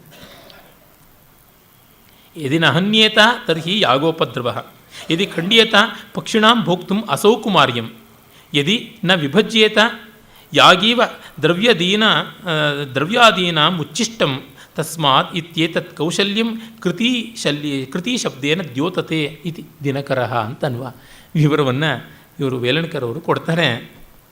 ಇತ್ಯಪಸ್ತಮಖ ವಿಘ್ನಯೋಸ್ತಯೋ ಸಾಂಯೋಗೀನಮಭಿನಂದ್ಯ ವಿಕ್ರಮಂ ಋತ್ವಿಜಃ ಕುಲಪತೇರ್ಯಥಾಕ್ರಮಂ ವಾಗ್ಯತಸ್ಯ ನಿರವರ್ತಯನ್ ಕ್ರಿಯಾ. ವಾಗ್ಯತ ಅಂದರೆ ಸಂಯಮಿಯಾದ ಆ ಮಹರ್ಷಿಯ ಯಾಗ ಹೀಗೆ ನಿರ್ವಿಘ್ನವಾಗಿ ಪರಿಸಮಾಪ್ತ ಆಗುತ್ತದೆ. ಆಮೇಲೆ ಆ ಜೋಡಿ ಯುದ್ಧದಲ್ಲಿ ಚೆನ್ನಾಗಿ ದುಡಿದು ತನ್ನ ಪರಾಕ್ರಮವನ್ನು ತೋರಿಸಬಲ್ಲಂತಹ ಸಾಂಯುಗೀನ ಅನ್ನುವುದಕ್ಕೆ ಆ ಅರ್ಥ ಉಂಟು. ಆ ಜೋಡಿಯನ್ನು ಕುಲಪತಿಯಾದ ವಿಶ್ವಾಮಿತ್ರ ಪುರಸ್ಸರವಾಗಿ ಎಲ್ಲರೂ ಕೂಡ ಅಭಿನಂದನೆಯನ್ನು ಮಾಡ್ತಾರೆ ಋತ್ವಿಗ್ಗಣ ಜನ. ತೌ ಪ್ರಣಾಮಚಲ ಕಾಕ ಪಕ್ಷಕೌ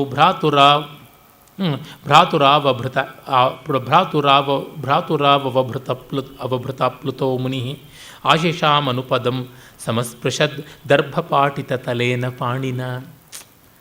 ಇದು ಕಾಳಿದಾಸನ ಪರಿಶೀಲನ ಸ್ವಾರಸ್ಯ ಅಂತಂದರೆ, ಅವರಿಬ್ಬರೂ ನಮಸ್ಕಾರ ಮಾಡಿದ್ರು.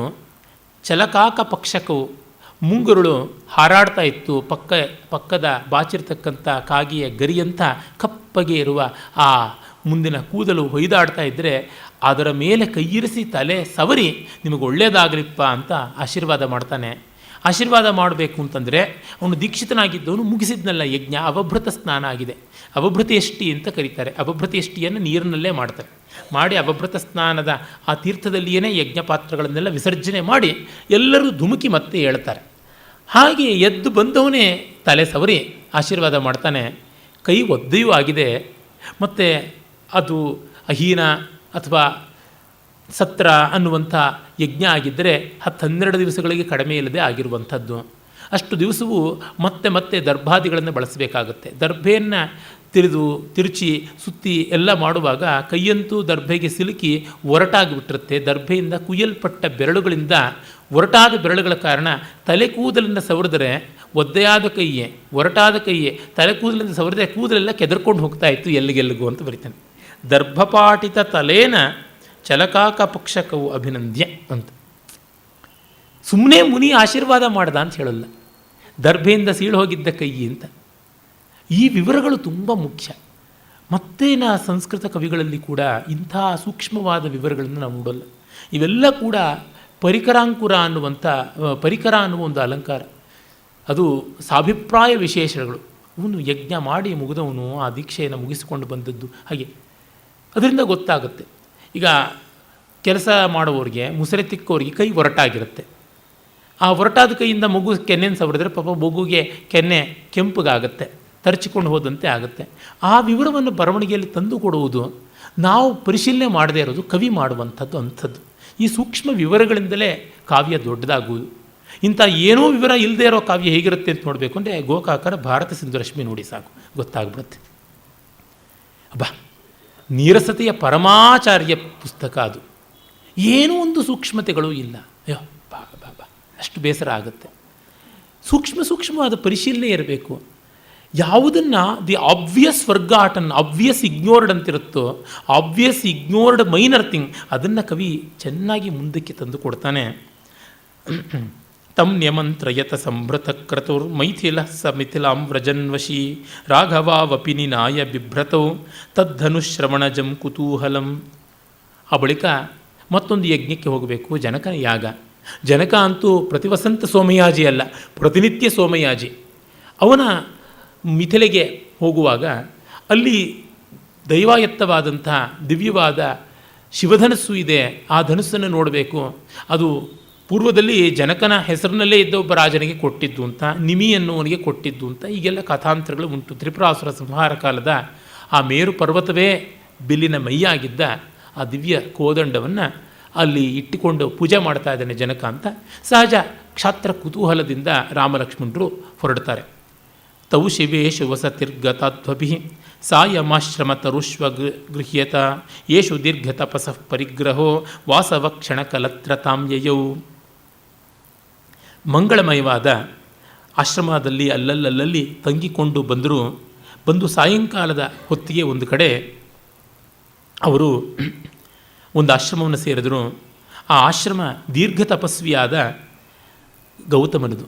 ಇಲ್ಲಿ ನೋಡಿ, ದೀರ್ಘ ತಪಸ್ಸಹ ಅನ್ನುವ ಮೂಲಕವೇ ಇಂದ್ರ ಯಾಕೆ ಬರುವಂತೆ ಆಯಿತು ಅನ್ನುವುದನ್ನು ಸೂಚನೆ ಕೊಟ್ಟಿದ್ದಾನೆ. ಇವನು ಹೆಂಡತಿ ಕಡೆಗೆ ತಿರುಗೇ ನೋಡಲಿಲ್ಲ, ಅಷ್ಟು ಮಟ್ಟದ ತಪಸ್ಸು ಇವನದಾಯಿತು. ಅವಳೋ ನೋಡಿದ್ರೆ ಅಹಲ್ಯ, ದೋಷವೇ ಇಲ್ಲದೆ ಇರತಕ್ಕಂಥವಳು, ಬ್ರಹ್ಮ ಮಾನಸ ಪುತ್ರಿ. ಈಗ ಅವಳ ಮೇಲೆ ಇಂದ್ರನ ಕಣ್ಣು ಬಿತ್ತು. ಆ ಇಡೀ ಕಥೆಯನ್ನು ಪರಿಗ್ರಹ ಅಂತ ಹೇಳ್ತಾ ಇದ್ದಾನೆ. ಪರಿಗ್ರಹ ಅಂದರೆ ಪತ್ನಿ ಅಂತ.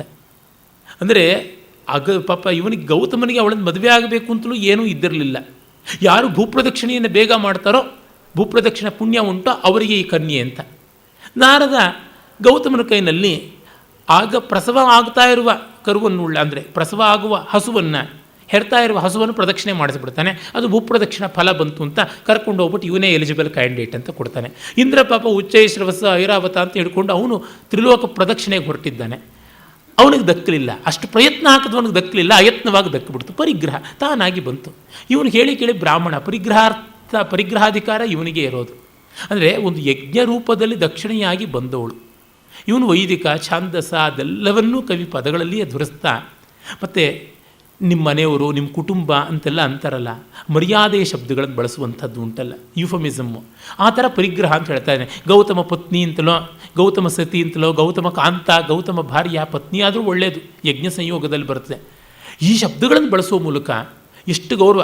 ಗೌತಮ ಪರಿಗ್ರಹ ಅಂತ ಪುಲ್ಲಿಂಗ ಬೇರೆ ಬಳಸಿದ್ದಾನೆ. ಅಂದರೆ ಹೆಂಡತಿಯನ್ನು ಒಂದು ಹೆಣ್ಣಿನ ಥರವೇ ಅವನು ನೋಡಲಿಲ್ಲ ಅನ್ನೋ ಅರ್ಥ ಕೂಡ ಆಗಬಹುದು. ಅಷ್ಟು ಸ್ವಾರಸ್ಯಕಾರಿಯಾಗಿ ಆ ದೀರ್ಘ ತಪಸಃ ಪರಿಗ್ರಹ ವಾಸವ ಕ್ಷಣಕಲತ್ರತಾಂ ಯಯೌ.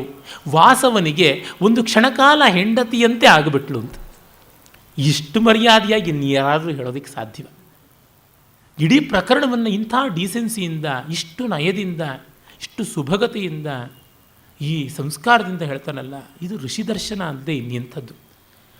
ವಾಸವ ವಸುಗಳ ಪತಿ. ವಸುಗಳು ದೇವತೆಗಳಿಗೆ ಸಂಬಂಧಪಟ್ಟಂಥವನು. ಆ ವಸುಗಳು ಭೋಗಿಗಳಾದವರು, ಅರ್ಥಕಾಮದ ಪ್ರಾಧಾನ್ಯ ಉಂಟು. ಆ ಕಾರಣದಿಂದ ವಾಸವ ಕ್ಷಣ ಕಲತ್ರತಾಂ ಯಯೌ. ಅವಳು ಒಂದು ಕ್ಷಣಕಾಲ ಇಂದ್ರನಿಗೆ ಪತ್ನಿಯಂತಾಗಿದ್ದಳು. ಅಂಥ ಒಂದು ಆಶ್ರಮಕ್ಕೆ ಹೋದ. ಪ್ರತ್ಯಪದ್ಯತ ಚಿರಾಯ ಯಃ ಪುನಶ್ಚಾರು ಗೌತಮ ವಧು ಶಿಲಾಮಯಿ. ಈಗ ಗೌತಮ ವಧು ಅಂತಾನೆ. ಅಂದರೆ ಗೌತಮನಿಗೆ ವಿವಾಹದಲ್ಲಿ ದತ್ತವಾದಂಥವಳು, ಮತ್ತೀಗ ಪುನರ್ದತ್ತವಾಗುವಂಥವಳು. ಸ್ವಂವಪುಸ್ಸಕಿಲ ಕಿಲ್ಬಿಷಚ್ಛಿದಾಂ ರಾಮಪಾದ ರಜಸಾಮನುಗ್ರಹ. ಅವಳೀಗ ರಾಮಪಾದದ ಧೂಳಿಯ ಅನುಗ್ರಹವಾಗಿ ಬಂದಳು ಅಂತ. ರಾಮಪಾದ ಧೂಳಿಯ ಅನುಗ್ರಹವಾಗಿ ಮತ್ತೆ ಗಂಡನಿಗೆ ಸೇರಲ್ಪಟ್ಟವಳಾದಳು ಅಂತ ಕವಿ ಹೇಳ್ತಾ ಇದ್ದಾನೆ. ನಮ್ಮ ಭೋಜರಾಜ ಹೇಳ್ತಾನೆ, ದುಃಖೇ ಸುಖೇ ಚ ರಜಯೇವ ಬಭೂವ ಹೇತು ಯಾದೃಕ್ವಿಧೋ ಮಹತಿ ಗೌತಮ ಧರ್ಮಪತ್ನ್ಯಾ ಯಸ್ಮಾತ್ ಗುಣೇನ ರಜಸಾ ವಿಕೃತಿಂ ಗತಾ ಸಾ ರಾಮಸ್ಯ ಪಾದ ರಜಸಾ ಪ್ರಕೃತಿಂ ಪ್ರಪೇದೆ ಅಂತ.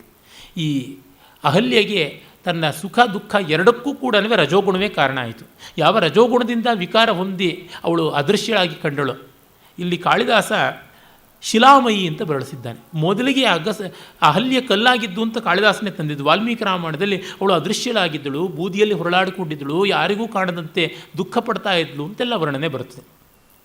ಒಂದು ರೀತಿ ಅವಳು ರಿಜೆಕ್ಟೆಡ್, ಕರ್ಸ್ಡ್, ಅಬ್ಯಾಂಡನ್ಡ್, ಬ್ಯಾನಿಷ್ಡ್ ಅಂತಾರಲ್ಲ, ಆ ಥರದ ಆಗಿದ್ದವಳು.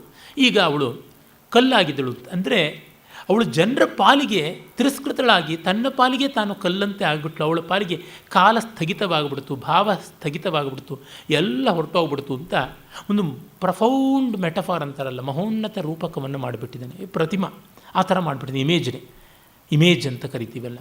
ಹಾಗೆ ಕಾಳಿದಾಸ ಮೊದಲು ತಂದುಕೊಟ್ಟ. ಇದು ಎಷ್ಟು ಜನಪ್ರಿಯವಾಯಿತು ಅಂದರೆ, ವಾಲ್ಮೀಕಿ ಅದೃಶ್ಯಳಾಗಿದ್ದಳು ಅಂತ ಬರೆದದ್ದನ್ನು ಹೇಳಿದ್ರೆ ಇಲ್ಲ ಅಂತ ವಾದಿಸೋರು ಬೇಕಾದಷ್ಟು ಜನ ಇರ್ತಾರೆ.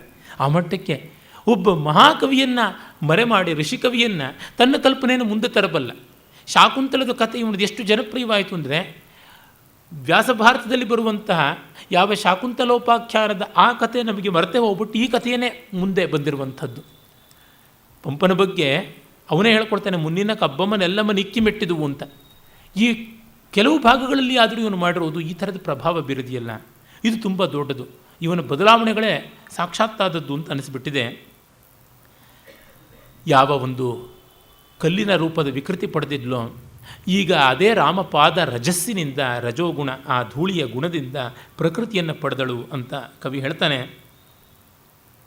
ಹೀಗೆ ಅವರು ಹೊರಟು ಮಿಥಿಲೆಯನ್ನು ಸೇರ್ತಾರೆ. ರಾಘವಾನ್ವಿತಂ ಉಪಸ್ಥಿತಂ ಮುನಿಂ ತಂ ನಿಶಮ್ಯ ಜನಕೋ ಜನೇಶ್ವರ ಅರ್ಥಕಾಮಸಹಿತಂ ಸಪರ್ಯಯ ದೇಹಬದ್ಧಮಿವ ಧರ್ಮಮಭ್ಯಗಾತ್. ಮಿಥಿಲಾಧೀಶ್ವರ ಜನಕ ಇವ್ರನ್ನ ಕಂಡು ಸ್ವಾಗತಿಸ್ತಾನೆ. ರಾಮ ಲಕ್ಷ್ಮಣರನ್ನು ಒಡಗೂಡಿದ ವಿಶ್ವಾಮಿತ್ರ ಹೇಗೆ ಕಾಣಿಸಿದ ಅಂತಂದರೆ, ಅರ್ಥಕಾಮಗಳು ಸೇವೆ ಮಾಡ್ತಾ ಇರುವ ಧರ್ಮದ ಹಾಗೆ ಕಂಡ ಅಂತ. ತುಂಬ ಅದ್ಭುತವಾದ ಚಿತ್ರಣ ಇದು. ಕಾಳಿದಾಸನ ಆರ್ಷತ್ವಕ್ಕೆ ಒಳ್ಳೆಯ ನಿದರ್ಶನ. ಧರ್ಮಕ್ಕೆ ಎಷ್ಟೋ ಬಾರಿ ಅರ್ಥಕಾಮಗಳು ವಿರುದ್ಧವಾಗಿರುತ್ತೆ. ಹಾಗೆ ಧರ್ಮಕ್ಕೆ ವಿರೋಧವಲ್ಲದ ರೀತಿ ಧರ್ಮಾನುಸಾರವಾಗಿ ಧರ್ಮಾನುಚರವಾಗಿ ಇರುವ ಅರ್ಥಕಾಮಗಳಂತೆ ವಿಶ್ವಾಮಿತ್ರನ ಹಿಂದೆ ಬರುವ ರಾಮಲಕ್ಷ್ಮಣರಿದ್ದರು.